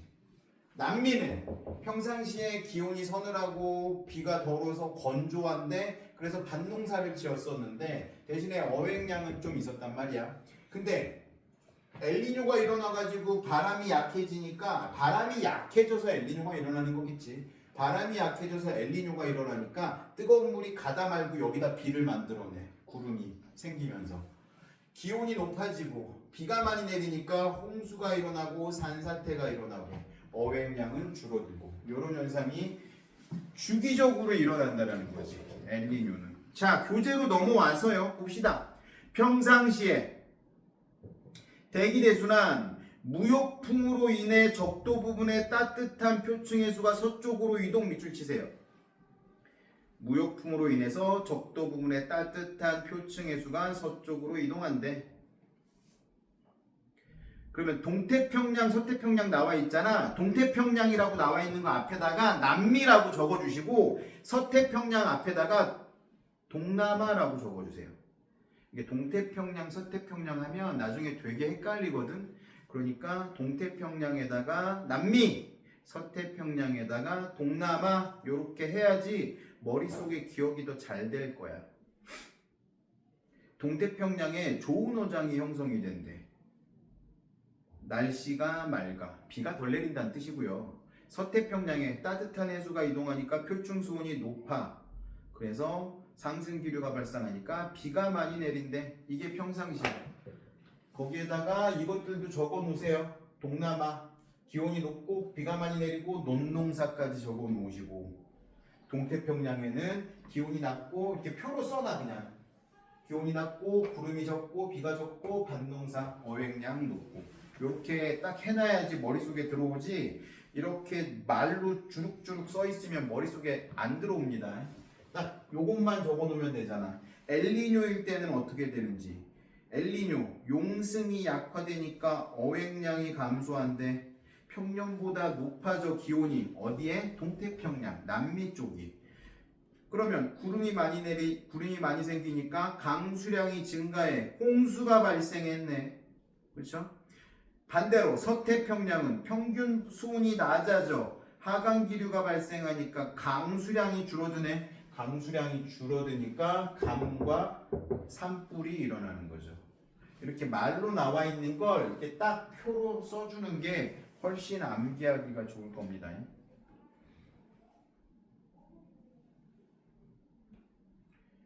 태평양 기준이에요. 태평양 기준. 동남아가 서태평양, 남미가 동태평양. 됐죠?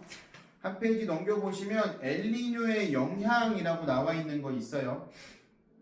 그러면 굳이 우리가 이 동남아시아하고 남미 지역의 기후 때문에 기후를 우리가 배우냐? 얘네가 우리한테도 영향을 미치기 때문에 그래. 그래서 엘니뇨로 인해서, 엘니뇨는 전반적으로 이 무역풍이 약해져서 벌어지는 일이기 때문에 무역풍이 약해지면 편서풍하고 극동풍에도 영향을 줍니다. 그래서 이 편서풍의 영향을, 우리는 편서풍의 영향을 받는 지역에 있기 때문에 엘니뇨로 인해서 여러 가지 효과들이 생기게 되면서 우리나라에는 건조한 그런 기온이 나타난다거나 고온이 나타난다거나 이런 현상들이 벌어져요. 그래서 아시아에서는 가뭄이 일 수도 있고요. 유럽에서는 이상 고온이 생기기도 하고, 호주에서는 산불이 엄청 많이 나기도 하고, 남미에서는 홍수가 발생하고, 다른 여러 가지 지역들, 그 단순히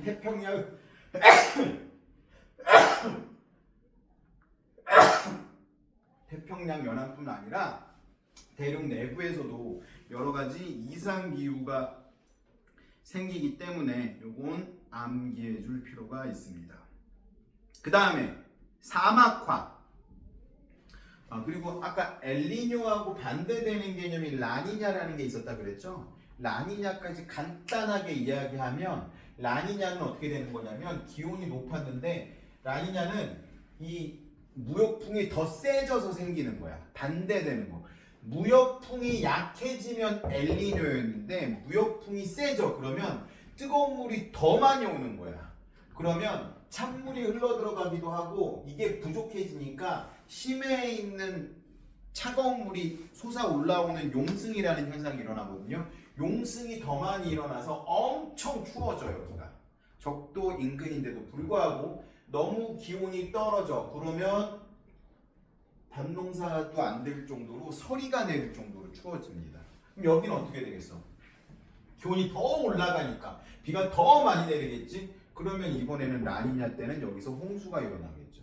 이것도 같이, 물론 이제 우리 교과 과정에는 라니냐는 포함되어 있지 않지만 학교 선생님께서는 이야기해 줄 수도 있으니까 그런 것들 캐치해서 기억만 하고 있다가 학교에서 문제가 나오면 풀어보면 되는 거고. 자, 사막화 보도록 합시다.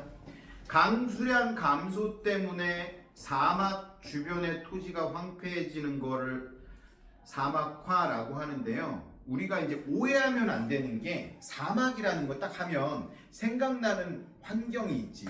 모래 언덕이 있고 모래바람이 불고 이것만 우리가 사막이라고 생각하는데 그것만이 사막이 아니고요.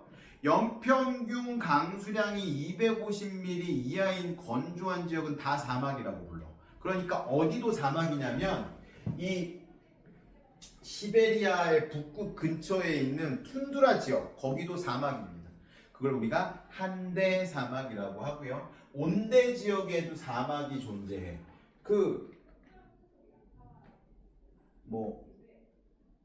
미국 영화 같은 거 보면 선인장이 있고 멕시코 지역에 선인장이 있고 막 모래벌판이 있고 거기도 사막인데 거기에서 조금 더 올라가면 산처럼 그냥 흙이 깔려 있는데 황폐하고 막 뭐라 그래야 되나 이런 덤불 같은 거 막 굴러다니는 데 있거든요. 거기도 사막이야.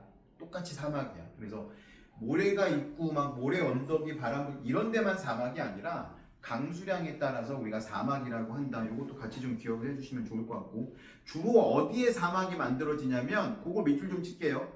대기대 순환에 의해서 고압대가 형성되는 위도 30도 부근에 주로 분포 밑줄 칩니다. 여기야. 위도 30도. 왜 그런지 봐봐. 바람이 불어나가는 지역이야. 바람이 불어나가는 지역이라는 얘기는 뭐야? 요거 한번 볼까요? 적도에서는 상승이 일어나지. 공기가 상승하면 뭐가 만들어지나요? 구름이 만들어지잖아. 구름이 만들어져야 비가 내릴 거 아니야? 근데 얘네는 구름이 하강하잖아. 지금 30도 지역은 구름이 안 만들어지는 지역이야. 공기가 하강한단 말이야. 구름이 안 만들어지니까 비가 안 내리는 거지. 비가 안 내리니까 우리가 사막이라고 부르는 거고. 그래서 북위 30도, 남위 30도 여기에 사막이 주로 있고요. 여기 지금 인도인데 이쪽으로 가면 뭐가 있겠어? 아라비아 반도 있겠지. 여기에 이제 아프리카가 있을 텐데 딱 그 사하라 사막이 위치하는 데가 요 30도 이남이야. 아라비아 반도 자체가 사막이고요. 이쪽으로 가면 뭐가 있어? 고비 사막이 있네. 그리고 30도보다 조금 벗어났긴 했지만 위로 올라가면 타클라마칸 사막이 있고 호주 쪽에도 보니까 그레이트 샌디라고 하는 사막지대가 있습니다. 이쪽으로 가면 칼리아리 사막이 있고 이쪽 북미 쪽에도 30도 위로 쭉 따라가다 보면 이쯤에 LA가 있을 거고 LA 안쪽으로 그 라스베이거스에 있는 지역 거기도 사막 지역이야. 그래서 위도 30도 지역이 북위 30도, 남위 30도가 구름이 만들어지지 않는 지역이기 때문에 비가 많이 내리지 않아서 사막이 주로 발생한다. 여기 나와 있네요. 하강 기류가 발생해서 날씨가 맑고 건조한 기후가 나타나기 때문에 주로 사막이 된다. 교재 지도 나와 있죠. 사하라 사막, 고비 사막, 아라비아 사막, 그레이트 빅토리아 사막, 호주에 있는 거 이런 것들 나와 있으니까 뭐 이름을 외울 필요는 없지만 대략 30도 근처에 만들어진다. 발생 원인, 자연적인 원인 밑줄 칠게요. 대기 대순환 변화에 따른 지속적인 가뭄 밑줄 치시고 인위적인 원인도 밑줄 칠게요. 과잉경작, 과잉방목, 무분별한 삼림벌채 이런 것들 밑줄 쳐주시고 뭐 사막화가 생기는 피해 이런 거는 그냥 보면 알잖아, 그렇죠? 우리가 살 수 있는 땅이 줄어드는 거고 생물들의 서식지가 없어지는 거 파괴되는 거고 물이 부족해지고 식량도 부족해질 거고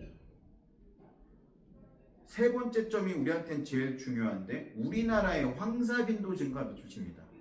어디서? 중국하고 몽골 지역에서 사막, 고비 사막 때문에 고비 사막하고 타클라마칸 사막에서 오는 모래바람이 우리나라에 황사를 영향을 주는 거거든요. 황사는 요 근래에 생긴 건 아니야. 조선시대에도 황사가 있었고 삼국시대에도 황사가 있었어. 황사가 좋은 역할을 하기도 해. 황사에 포함되어 있는 이 누런흙이 농사에는 도움이 되거든요. 근데 요즘에 문제가 되는 건 뭐냐면 이 중국 동부 지역에 산업지대가 형성이 돼 있어. 황사가 올 때 이 산업지대에서 오는 그런 환경오염 물질이 같이 넘어와 우리나라로. 그래서 더 심각한 문제가 되고 있습니다. 호흡기 질환이라든지 피부 질환이라든지 산성비가 내리는 원인이 되고 있기 때문에 우리한테는 더 심각한 상황이고, 그래서 우리나라가 몇십 년 전부터 이 고비 사막, 그 중국하고 면에 있는 몽고하고 이 지역에다가 나무를 심는 사업을 꾸준히 했는데 잘 안 돼. 이게 사막화라는 게 나무 몇 그루 심는다고 이게 없어질 것 같았으면 벌써 없어졌지. 나무를 심어 놓으면 있잖아, 말라 죽는 경우들이 되게 많고, 그러면 이거를 우리가 심어줬으니까 몽골이라든지 중국 쪽에서 그걸 관리를 해줘야 되는데 뽑아가, 그거 태워, 연료로 쓴단 말이야. 그러면 뭐 될 것도 안 되죠. 그런 현상들이 일어나기도 하고, 사막화를 우리가 막는 게 그렇게 쉽지는 않다. 대책, 가축 방목을 줄이고 삼림 벌채를 줄이고 인공 조림을 시행해야 된대. 하지만 이게 쉽지는 않다라는 거죠. 자, 그러면 D, 미래의 지구 환경 변화와 대처할 수 있는 방향. 이거 되게 중요한데요. 뭐가 중요하냐면 밑에 있는 그래프가 되게 중요하거든요. 보세요. 2000년 초반을 기준으로 해서 온실기체 감축을 하지 않고 화석연료를 계속 사용하면 2060년경에 지구 표면의 온도가 3도가 올라갑니다. 3도가. 그리고 2100년 정도가 되면 4도가 올라가거든요. 그러면 우리는 죽는다고 봐야 돼. 지구의 기온이 이런 식으로 상승을 해버리면 해수면의 증가를 멈출 수가 없어져. 그러면 인간이 살고 있는 되게 많은 지역이 다 바닷속으로 잠긴다고 봐야 되고요. 전 세계적인 대도시들을 한번 곰곰이 생각을 해보면 내륙 깊숙이 있는 국가에 있는 대도시 말고 대부분은 강가에 있거든요. 그러면 바다의 해수면이 높아진다는 얘기는 강의 권역이 너무 넓어진다라는 뜻도 되는 거고, 해안가에 있는 도시들은 다 잠긴다고 보면 되겠지. 그렇죠? 우리나라 인천, 부산, 울산, 포항, 목포 이런 데는 산간 지역 빼고는 다 물에 잠기는 거고, 미국 같은 경우에도 LA라든지 뉴욕이라든지, LA가 그 물가는 아니구나. 아무튼 이런 물하고 인접한 지역은 다 물에 잠긴다라고 봐야 되겠죠. 그리고 생태계 생물종들의 멸종도 가속화가 될 거고요. 그래서 온실기체 감축을 적극적으로 해가지고 성공한다라고 하면 지구의 현재 기온이 산업화 초기보다 지금 한 1.5도 정도 올라가 있는 상황인데 2100년까지 이 정도 수준으로 유지하자라는 협약이 지금 맺어져 있는 거거든요. 그래서 125쪽 오른쪽에 보면 파리 기후변화 협약이라는 게 나와 있습니다. 2015년에 유엔 기후협약 당시에 지구의 평균 기온 상승폭을 산업화 이전 대비 2도 이하로 유지하자, 이게 목표야. 그래서 예전에 교토 협약이라든지 이런 것들을 많이 했는데, 문제는 뭐냐면 기후 변화를 하기 위한 노력들을 많이 했는데 이게 법적인 효력이 없었어 예전에는. 그래서 나라들이 참여하지 않고 이 파리 기후 협약부터는 법적인 효력을 가지고 진행을 하고 있는데, 이 온실기체를 가장 많이 내뿜어내는 나라 중에 빅2가 미국하고 중국인데, 미국이 탈퇴했어. 파리 기후 협약에서. 트럼프 씨께서. 그럼 미국은 지키지 않겠다라는 거야. 전 세계 모든 나라들이 지키고 있는데 미국은 하지 않겠대. 그럼 중국 입장에서 나도 안 해. 이래 버렸어. 그럼 우리나 유럽이 남거든. 우리, 유럽, 일본. 제일 많이 내뿜는 나라들이 안 하는데 우리가 한다고 해결될 건 아니지. 그래서 이걸 되게 심각하게 봐야 되는데 정권이 바뀌기 전까진 해결되지 않을 것 같고요.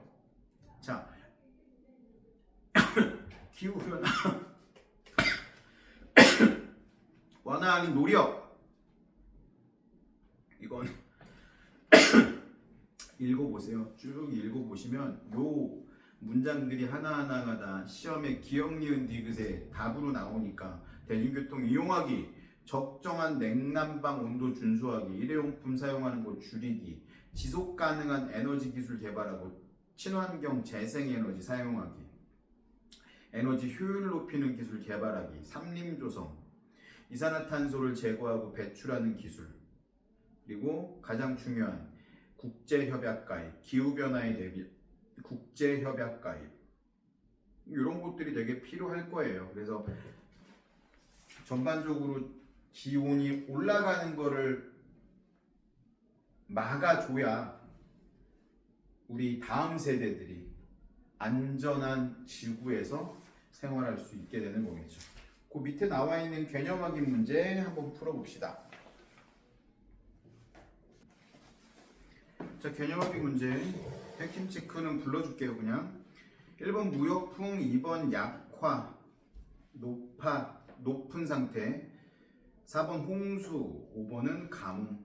사막화는 사막으로 변하는 현상이고 위도 30도 부분에서 주로 발생한다. 그래서 미래 지구 환경은 평균 기온이 현재보다 상승할 것이다. 대처 방안으로 온실기체 배출량 줄이기 등이 있다. 1번 북반부의 대기 대순환 모형을 나타낸 것이다. A, B, C의 이름을 쓰래. A 무역풍, B 편서풍, C 극동풍. A는 북동무역풍이라고 써도 돼요. 북동무역풍이라고 애초에 외우고 계세요. 2번 XXOO. 엘니뇨는 수권과 직권의 상호작용이 아니라 수권과 기권의 상호작용이죠. 바람의 방향에, 바람의 양에 따라서 해수의 이동에 변하면서 나타나는 거니까. 2번 엘니뇨가 발생하면 적도 부분 동태평양 해역에서 용승이 약해지는 거죠. 용승이라는 거는 바닷물이 심해에서 올라오는 걸 용승이라고 하는데, 따뜻한 물이 덜 가면 밑에서 찬물이 덜 올라오겠죠. 3번 사막이 주로 분포하는 지역이 아닌 거, 적도 지역입니다. 적도는 비가 많이 내리죠. 비가 많이 내리면 사막이라고 하지 않고, 사막의 기준은 연평균 강수량이 250mm 이하일 경우에 사막이라고 한다고 그랬습니다. 4번 사막화의 발생 원인은 가축의 과잉 방목, 지속적인 가뭄, 무분별한 산림 벌채, 이런 게 있겠죠. 홍수가 나는 거하고는 사막하고 전혀 관계가 없네요. 5번 온실기체 방출량이 계속 증가하면 해수면은 상승하게 될 거고 생물 다양성은 감소하게 되겠죠. 멸종하는 친구들이 있을 테니까요. 자, 100페이지로 한번 넘겨봅시다. 생물과 환경. 생태계를 구성하는 요소 나오거든요. 한번 보세요. 생태계는 환경을 뜻해. 생태계라는 건. 근데 보니까 지금 고라니가 한 마리 있네요. 요걸 개체라고 합니다. 개체. 동물 한 마리, 요걸 개체라고 하고요. 개체군은 그 똑같은 종의 개체들의 무리, 그러니까 고라니로 했으니까 고라니 무리를 개체군이라고 하는 거고, 나도 개체 있지. 그러면 나와 같이 어울려 있는 여러분도 개체군에 포함이 되는 거죠. 나와 같은. 그리고 군집이라는 건 뭐냐면 특정한 지역에 몰려 사는 여러 개체군의 무리. 그러니까 우리 교재에서 보면 그 벌판에 고라니들도 살고 있고 다람쥐들도 살고 있고 멧돼지들도 살고 있고 풀도 자라고 있고 나무도 자라고 있고 뭐 어떤 새들도 자라고 있고, 이런 것들을 군집이라고 합니다. 그러니까 군집이 저 더 큰 범위가 되겠죠. 그리고 이런 군집들이 살고 있는 환경을 생태계라고 합니다. 그러니까 생태계가 가장 큰 범위라고 생각하면 되겠네요. 자, 생태계의 종류는 밑줄 좀 칠게요. 열대우림, 삼림, 초원, 갯벌, 사막, 연못, 공원, 저수지. 가장 작은 거는 우리 집에 있는 어항도 생태계가 될 수 있어. 그래서 뭐 연못이나 저수지 이런 것들은 인위적인 것들이고 열대 우림, 산림, 초원 이런 것들은 자연적으로 형성된 생태계라고 볼 수 있겠죠. 생태계는 생물적인 요소하고 비생물적인 요소로 구분이 되는데요. 생물적인 요소는 딱 세 가지밖에 없어. 생산자, 소비자, 분해자. 생산자는 주로 뭐 하는 애들이겠어? 광합성을 하는 애들. 거기다 밑줄 칠게요. 생산자. 광합성으로 생명활동에 필요한 양분을 스스로 만드는 애들. 자, 식물도 있고요. 식물성 플랑크톤도 있습니다. 식물성 플랑크톤. 소비자는 다른 생물을 먹이로 하는 애들. 1차 소비자, 2차 소비자, 3차 소비자 이런 식으로 구분을 하죠. 1차 소비자는 초식 동물을 이야기하고요. 2차 소비자, 3차 소비자부터는 육식 동물이라고 할 수 있겠죠. 분해자가 중요한데요. 분해자도 따로 밑줄 쳐주세요. 다른 생물의 사체나 배생물에 포함된 유기물을 분해해서 에너지를 얻는 애들. 그러니까 우리가 생물적인 요소를 구분하는 방법은 내가 스스로 양분을 만드냐 아니면 다른 생물을 먹어서 양분을 얻냐 아니면 다른 생물을 분해해서 양분을 얻냐 이 세 가지로 구분할 수 있다라고 보면 되고요. 비생물적인 요소 생물들을 둘러싸고 있는 요인 거기다 밑줄 칠게요. 빛, 온도, 물, 토양, 공기 이런 환경 요인들을 비생물적인 요소라고 하고요. 101쪽에 보니까 여러 가지 현상들이 나와 있네요.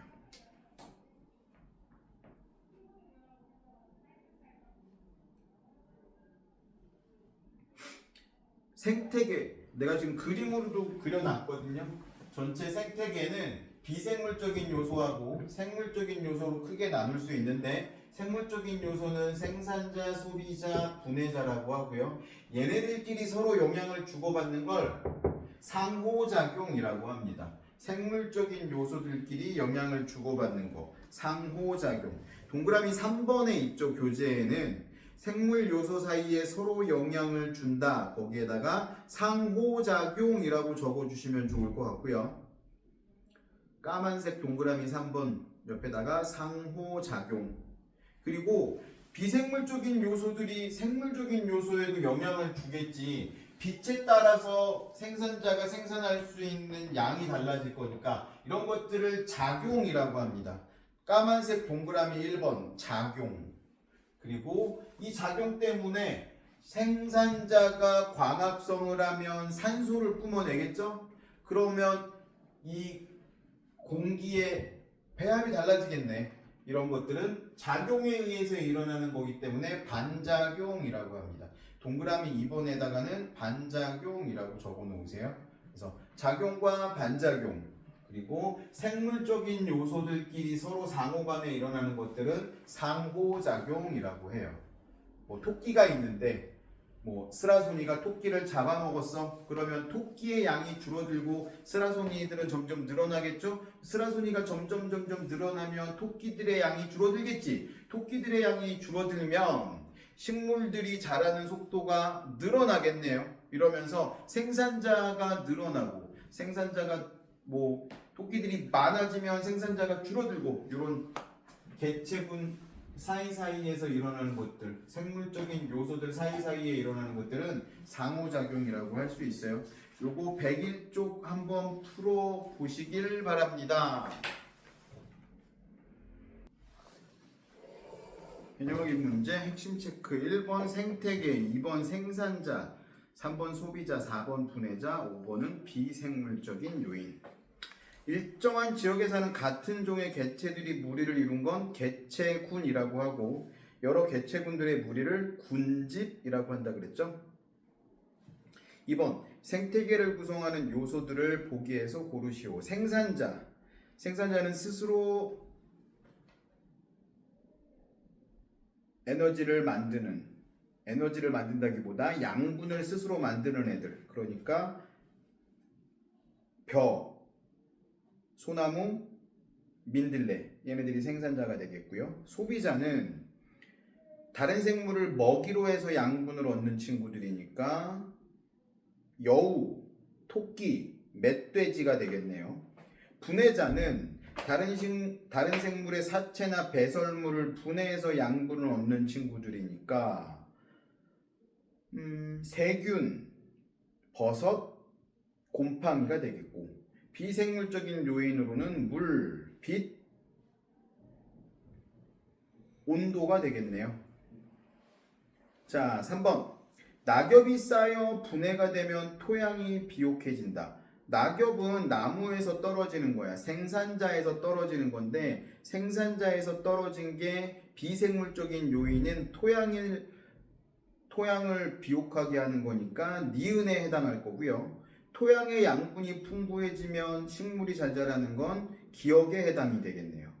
자, 식물이 광합성을 하면 주변의 공기 조성이 바뀐다. 이것도 니은에 해당할 거고요.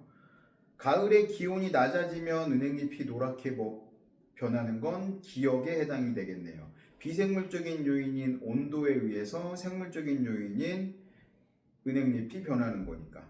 자, 메뚜기의 개체수가 증가하면 개구리의 개체수도 증가하는 건 개체군끼리의 상호작용이니까 디귿이라고 볼 수 있겠네요. 요거 구분하는 게 조금 헷갈릴 수 있는데 그냥 한 번만 생각해 보면 충분히 할 수 있을 것 같고요. 자, 넘겨봅시다. 생물과 환경 간의 상호작용 때문에, 상호관계 때문에 이걸 우리가 했던 거고, 여러 가지가 있는데 몇 가지만 가지고 한번 해볼 거고요. 빛과 생물, 그리고 온도와 생물, 물과 생물, 토양과 생물, 공기와 생물, 이렇게 나누어서 공부를 할 겁니다. 한번 봅시다. 하나씩. 처음에 나오는 게 빛과 생물이고요. 빛이 비춰야 생물들이 살아갈 텐데, 이렇게 생각하면 좋을 것 같아. 생물들이 어떠한 빛을 좋아하는지를 우리가 경험을 통해서도 알고 있고, 우리 주변에 있는 식물의 분포를 통해서도 알고 있을 수가 있는데, 식물에 따라서 좋아하는 빛이 다르거든요. 강한 빛에 적응한 식물들이 있고, 약한 빛에 적응한 식물들이 있어. 한번 보니까 강한 빛에 적응한 식물들이 빛의 세기가 강한 곳에서 자란대. 그러다 보니까 어떻게 되냐면 울타리 조직이 발달한대. 그렇게 나와 있거든요. 울타리 조직이 발달, 밑줄 쳐주시고요. 약한 빛에 적응한 식물들은 빛의 세기가 약해도 잘 자란대. 그래서 잎이 넓고 약한 빛을 잘 흡수한대요.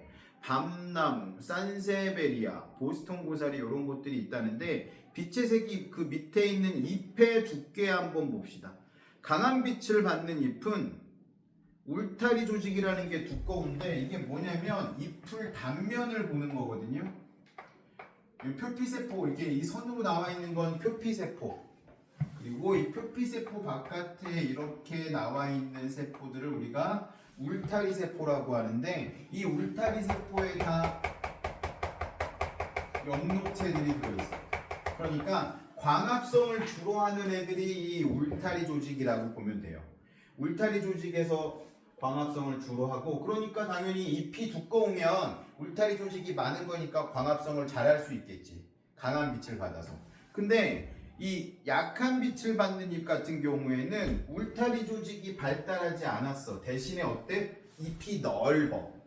그래서 얘네들은 뇌에 강한 빛을 받으면 죽는다라고도 볼 수 있지. 선생님이 예전에 회사 다닐 때 승진을 했더니 우리 본부장님이 산세베리아를 선물을 하셨어. 그래서 얘를 잘 키우는지 보는 건데, 내가 이제 결혼하기 전이어서 어머니한테 부탁을 해서, 어머니 이거 우리 본부장님이 선물하신 거라 잘 키워야 되니까 좀 관리 좀 해주세요. 그랬더니 우리 어머니가 우리 집에서 볕이 제일 잘 드는 곳에다 얘를 두고 물도 되게 자주 주고 하셨는데, 한 달이 지났더니 얘가 시들시들 말라가기 시작하네. 그러더니 죽었어. 그래서 사촌동생이 화원을 하는 사촌동생이 있어서 물어봤더니 막 웃으면서 산세베리아는 그늘에 둬야 된대. 물 자주 주면 안 되고. 그래서 본부장님이 주신 거니까 어떻게, 사촌동생 화원에 가서 비슷한 놈으로 사가지고 옮겨 심고 일부러 내가 사진을 찍었어. 무럭무럭 잘 자란다 이런 식으로. 본부장 보라고.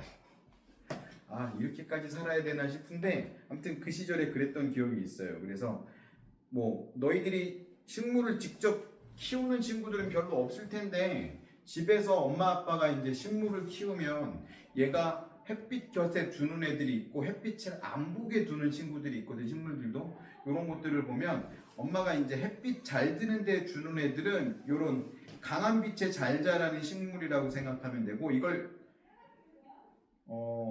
뭐 양엽, 음엽 이렇게 표현하기도 하는데 여기는 이제 그런 표현들이 없으니까 그냥 강한 빛에 잘 적응한 식물, 약한 빛에 잘 적응한 식물 이렇게만 생각하면 될 것 같고, 강한 빛에 잘 적응한 식물의 가장 중요한 포인트는 뭐다? 울타리 조직이 발달했다.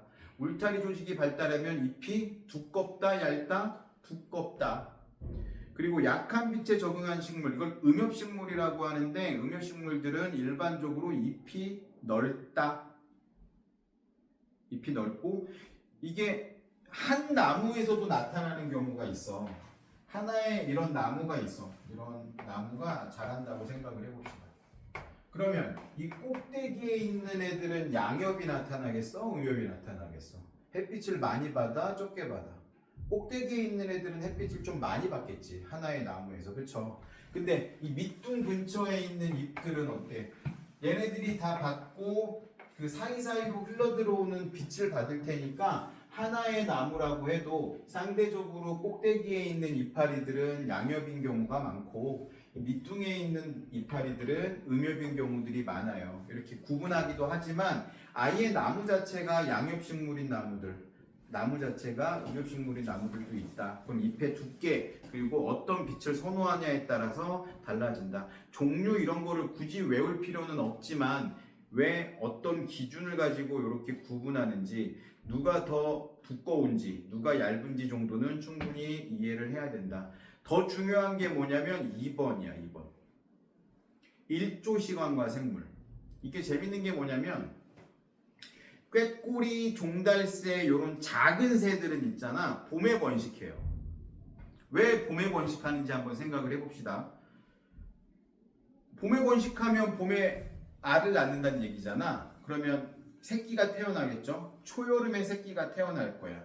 그럼 여름 내 먹이가 많을 때, 얘네들은 곤충을 주로 먹으니까 먹이가 많을 때 새끼들을 열심히 키워서 새끼들이 가을이 되고 겨울이 되면 이제 날아가 다닐 수 있을 정도가 돼야 되는 거고, 송어, 노루 이런 애들은 일조 시간이 짧아지는 가을에 번식한대. 그 얘기는 뭐야? 노루 기준으로 한번 생각을 해볼게요. 노루가 만약에 여름에 번식해가지고 초겨울에 새끼를 낳았다고 한번 생각을 해봐. 그러면 그 새끼는 먹을 게 별로 없잖아. 그러면 겨울에 굶어 죽을 확률이 되게 많겠죠. 그래서 노루 같은 경우에는 어떤 기능까지 있냐면 너무 빨리 번식을 하게 되면 착상이 미뤄져. 그러면 우리 생각해봐.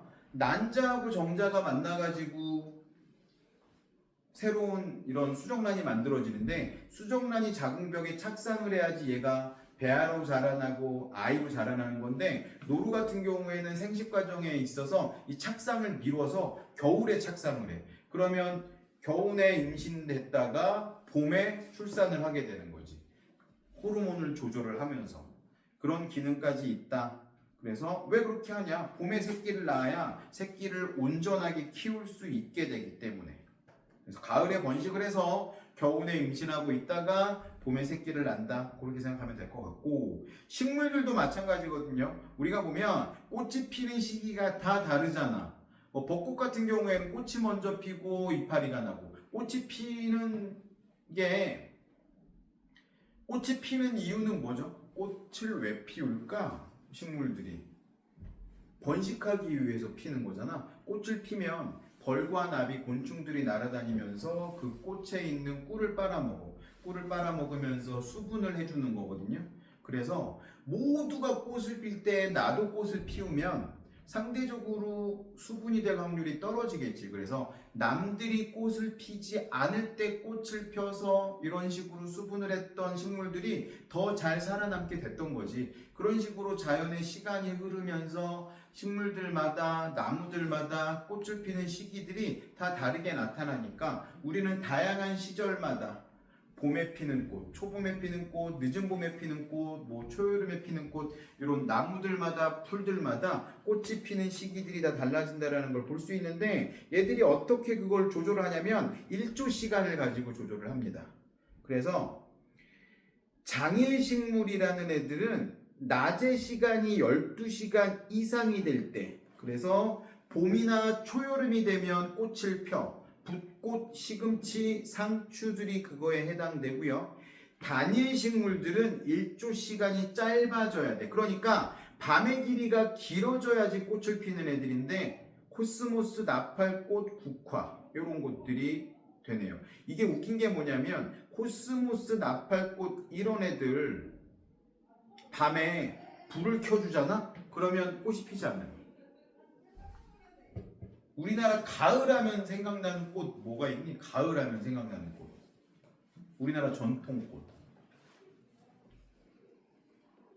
뭐 있어? 가을꽃.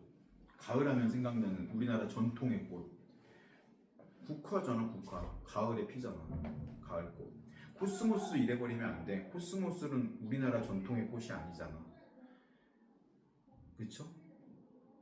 이름 자체가 우리나라 말이 아니잖아. 코스모스는 우주라는 뜻인데 왜 그렇게 어마어마한 이름이 붙여있는지 모르겠지만 이런 장일식물들은 낮의 길이가 길어지기 시작하면 꽃을 피우기 시작하고 이 단일식물들은 밤의 길이가 길어지기 시작하면 꽃을 피우기 시작합니다. 이것도 시간차를 주는 거죠. 서로.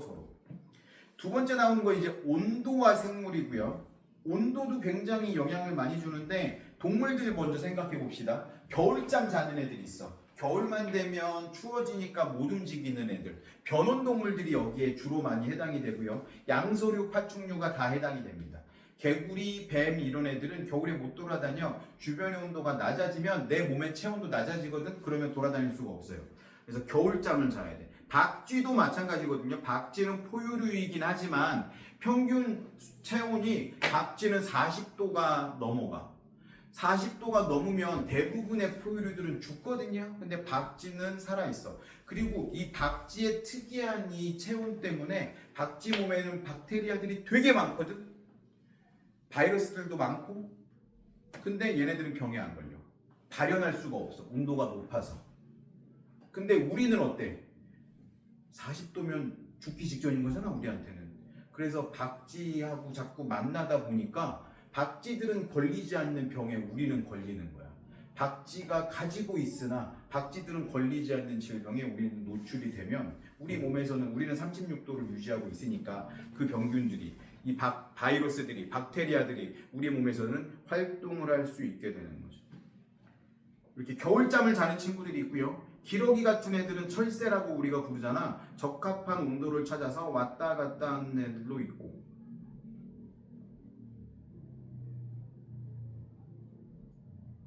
그리고 추운 동네에 사는 애들 밑에 보니까 여우들이 나와 있거든요. 북극여우, 온대여우, 사막여우 다 여우야. 근데 보니까 북극여우는 북극 근처에 사는 애들이겠죠. 팔다리가 짧고 귀가 짧고 털이 많이 나 있어. 보온을 하기 위해서. 근데 사막여우는 어때? 귀가 엄청 크네요. 팔다리가 길어. 그리고 털이 짧아. 귀가 큰 이유는 뭐야? 얘네 털이 있으니까. 우리들은 더우면 땀이 나잖아. 근데 만약에 이 여우가 땀이 난다고 한번 생각해 보세요. 땀 나면 어떻게 되겠어? 털 때문에 말려가지고 다 죽을 거야 얘네. 막 들어온 거 묻고 막. 그러니까 개들이나 여우들이나 땀이 안 나. 개들 보면 여름에 더우면 어떻게 하냐면 이렇게 혓바닥 내밀어. 그럼 어떻게 한단 말이야. 혓바닥에서 침이 마르면서 체온이 떨어지는 효과가 생기는 거지. 그러니까 어때? 귀가 큰 거야. 이 사막여우. 에디라고 하잖아. 에디. 사막여우. 잠깐만. 에디는 북극에 사는데. 그건 이제 애니메이션이니까. 땀이 막 빠져나가는 거지. 열기가 나가는 거야, 귀로. 근데 얘를 북극에 갖다 놓으면 어떻게 되겠어? 얼어 죽겠지. 다 빠져나가니까. 털도 짧은 앤데. 그래서 지역에 따라서 사는 데가 달라지는 거지. 추운 지역에 사는 누가 더 통통하게 보여? 이 북극여우가 훨씬 통통해 보이잖아. 털도 더 폭신폭신해 보이고. 그리고 피하 지방도 더 많이 있을 거고. 남극에 사는 펭귄 같은 경우에 그거 새라고 부를 수 있어? 돼지잖아. 돼지 완전 몸이 이따만하잖아. 그리고 펭귄 옆에 있는 애들 바다코끼리 이런 애들은 딱 봐도 막 지방 두께가 이따만하잖아. 그래야지 살아남을 수 있는 거지. 피하 지방이 두꺼워야 그 온도로부터 추워진 온도로부터 체온을 유지할 수 있게 되니까. 그 다음에 두 번째 식물 봅시다. 식물. 툰드라. 아까 툰드라가 사막이라고 얘기했죠. 비가 250mm 이하로 내려. 그러니까 여기는 눈이 내릴 텐데 눈도 별로 안 내려. 그러니까 어때? 얘네들은 털송이 풀. 이름부터 털송이 풀이야. 털이 막 보실보실 나 있대. 왜? 얼어 죽지 않으려고. 동물만 추운 게 아니라 식물들도 춥단 말이야. 그래서 얼어 죽지 않기 위해서 꽃에 털이 나 있대. 그리고 낙엽수. 우리나라에 주로 많은 이 단풍나무들은 가을이 되면 어때요? 낙엽을 떨어뜨려. 단풍이 들고 낙엽이 떨어뜨려. 이거는 물하고도 관계 있거든요. 온도하고도 관계 있고. 우리나라 한번 생각해 봅시다. 여름에는 물이 풍부하죠. 비도 많이 내리고. 가을이 되면서 건조해지기 시작한단 말이야. 그러면 식물들이 광합성을 하기 위해서는 두 가지가 필요하죠. 물과 햇빛이 필요합니다. 그렇죠? 이산화탄소도 당연히 필요할 거고. 이산화탄소는 늘 그만큼 있는 건데 겨울이 가까워지면 건조해지니까 땅 속에 물이 줄어들고 햇빛의 양도 줄어들어. 근데 중학교 때 너희들 배웠겠지만 얘네들이 광합성을 하기 위해서는 물을 빨아들여야 되는데 뿌리에서부터 물을 빨아들여서 잎까지 올리는 힘은 잎에서 일어나는 증산작용 때문이야. 증산작용이라는 건 뭐야? 물을 뿜어내는 거란 말이야. 야, 건조해가지고 나 먹을 물도 없는데 이파리에서 물 뿜어내면 뭐 어떡할 거야? 게다가 햇빛이 적으니까 광합성도 어차피 못해. 그러니까 이파리가 하는 증산작용이 필요 없어. 어차피 광합성도 못할 테니까. 그럼 어떡하는 거야? 광합성을 하려고 이 엽록소가 있어가지고 이 푸른색을, 녹색을 유지하고 있었던 건데 이 색소를 없애버리는 거야. 그러면 필요 없어지니까 색깔이 변하는 거고 뭐 빨갛게 변하는 애도 있고 주황색으로 변하는 애도 있고 노란색으로 변하는 애들이 있어. 그 다음에 어떻게 돼? 떨어뜨리는 거지. 그러면 증산작용을 더 이상 하지 않을 거 아니야? 내 몸에 있는 물을 유지하고 날씨가 따뜻해져서 다시 광합성을 할 수 있게 되면 싹이 돋기 시작하는 거지. 새로운 싹이. 새로운 잎이 나고. 그런 식으로 떨어뜨려서 겨울을 나기 위한 준비를 하는 거죠. 물과 생물. 자, 생명체에는 물이 제일 중요하죠. 처음에 지구에서 생명체가 만들어졌을 때 단세포 생물일 때 뭐 바다에서 당연히 생물이 만들어졌다라는 건 우리 빅뱅 할 때 들었으니까 알 거고 이렇게 만들어진 생물들이 점점 복잡해지면서 어류가 등장을 합니다. 그렇죠? 어류는 어디에 살아? 바다에 살았어. 그러다가 고생대 이후에 지구에 오존층이 만들어지면서 지상에도 생물들이 살기 시작하는데 동물 기준으로 한번 보면 뭐가 살기 시작했냐면 양서류라는 애들이 살기 시작했어요. 양서류는 양쪽에서 서식할 수 있으니까 양서류라고 부르는 거잖아. 물에서도 살 수 있고 땅에서도 살 수 있고. 근데 양서류들은 땅에서 살 수 있지만 물을 떠나면 안 돼. 피부 호흡을 하거든. 숨을 쉴 수가 없어. 그러다가 뭐가 등장했냐면 비늘이 있는 파충류가 등장을 합니다. 파충류는 어디까지 살 수 있어? 멀리까지 가서 살 수 있어. 물 밖에서도. 왜? 물을 먹기만 하면. 그래서 동물이 그렇게 적응을 한 거야. 파충류는 거기다 밑줄 좀 칠게요. 파충류. 몸 표면이 비늘로 덮여 있다. 물이 증발하지 않는다라는 거지. 103쪽 3번 물과 생명 동그라미 1번의 첫 번째 점. 그 다음에 두 번째 점. 조류와 파충류의 알은 단단한 껍질로 쌓여 있다. 물이 빠져나가지 않게 하려고. 그리고 곤충의 몸 표면은 키틴질. 이것도 뭐야? 수분이 증발하는 걸 막아주는 역할을 하는 거예요. 네 번째 점에 보니까 사막에 사는 포유류는 농도가 진한 오줌. 농도가 진한 오줌을 싼다는 건 뭐야? 몸에 있는 수분을 최대한 활용을 해서 수분이 손실되는 걸 막아준다라는 거야. 우리도 마찬가지야. 우리도 여름에 땀 많이 흘리면 있잖아. 몸에 있는 수분이 너무 많이 빠져나가니까 오줌 잘 안 싸. 여름에는 싸도 노란 오줌 싸고 겨울에는 오줌을 많이 싸지. 왜? 물을 별로 안 먹었는데도 자꾸 오줌이 마려. 왜 그러냐면 우리 몸에서 포도당을 분해해서 자꾸 에너지를 만들면 에너지 만들 때마다 물이 만들어지거든. 물을 먹지 않아도 겨울에는 자꾸 오줌을 싸는데 여름에는 오줌을 싸지 않는 거, 우리 몸에 필요한 물의 양이 정해져 있기 때문에 그걸 유지하기 위해서 우리가 그렇게 진화한 겁니다. 한 페이지 넘겨보면요, 식물들 나옵니다. 식물들이 물을 이용해서 어떻게 적응해서 살아가는지. 육상에 서식하는 식물들이 있고 물에 서식하는 식물들이 있고 건조한 지역에 서식하는 식물들이 있는데 얘네들이 다 달라. 육상에 서식하는 애들은 뿌리, 줄기, 잎이 잘 발달, 그걸 밑줄 좀 쳐주세요. 육상에 서식하는 애들은 뿌리, 줄기, 잎 이런 기관들이 잘 발달해 있어. 그래서 각각의 기능이 명확하게 나눠져 있는데, 왜? 뿌리에서 물을 흡수해가지고 줄기를 통해서 올려야 돼. 어디까지? 광합성을 할 수 있는 잎까지. 근데 물에 서식하는 애들 같은 경우에는 뿌리가 필요할까? 어차피 물 위에 떠 있는데, 아니면 물에 박혀 사는데, 그래서 뿌리가 발달하지 않고요. 두 번째 줄에 통기조직이 발달, 밑줄 칩니다. 통기조직이 발달.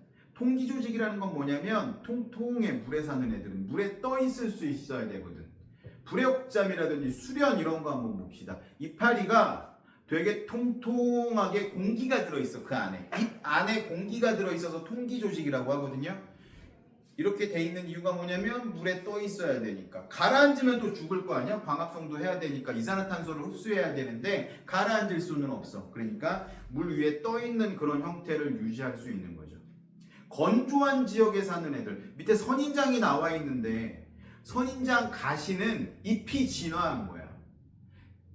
일반적으로 나무는 줄기는 갈색이고 잎이 초록색이잖아. 초록색이어야 광합성을 하는 건데 엽록체의 색깔이 초록색이기 때문에 선인장들은 이파리가 필요 없는 거야.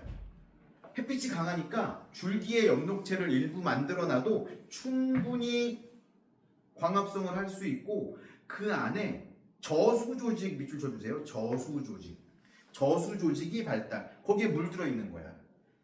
뭐 선인장, 알로에 이런 애들 보면 이파리가 또 가시로 변해 있으니까 안 먹히려고 다른 동물들이 자꾸 먹어 내 수분을.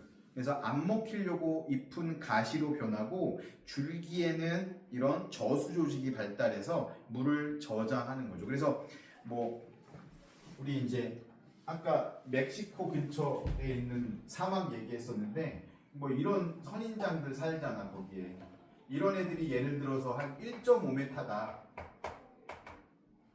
그럼 땅 속으로 뿌리가 어디까지 뻗어 있냐면 한 10에서 15m까지 뻗어 있어.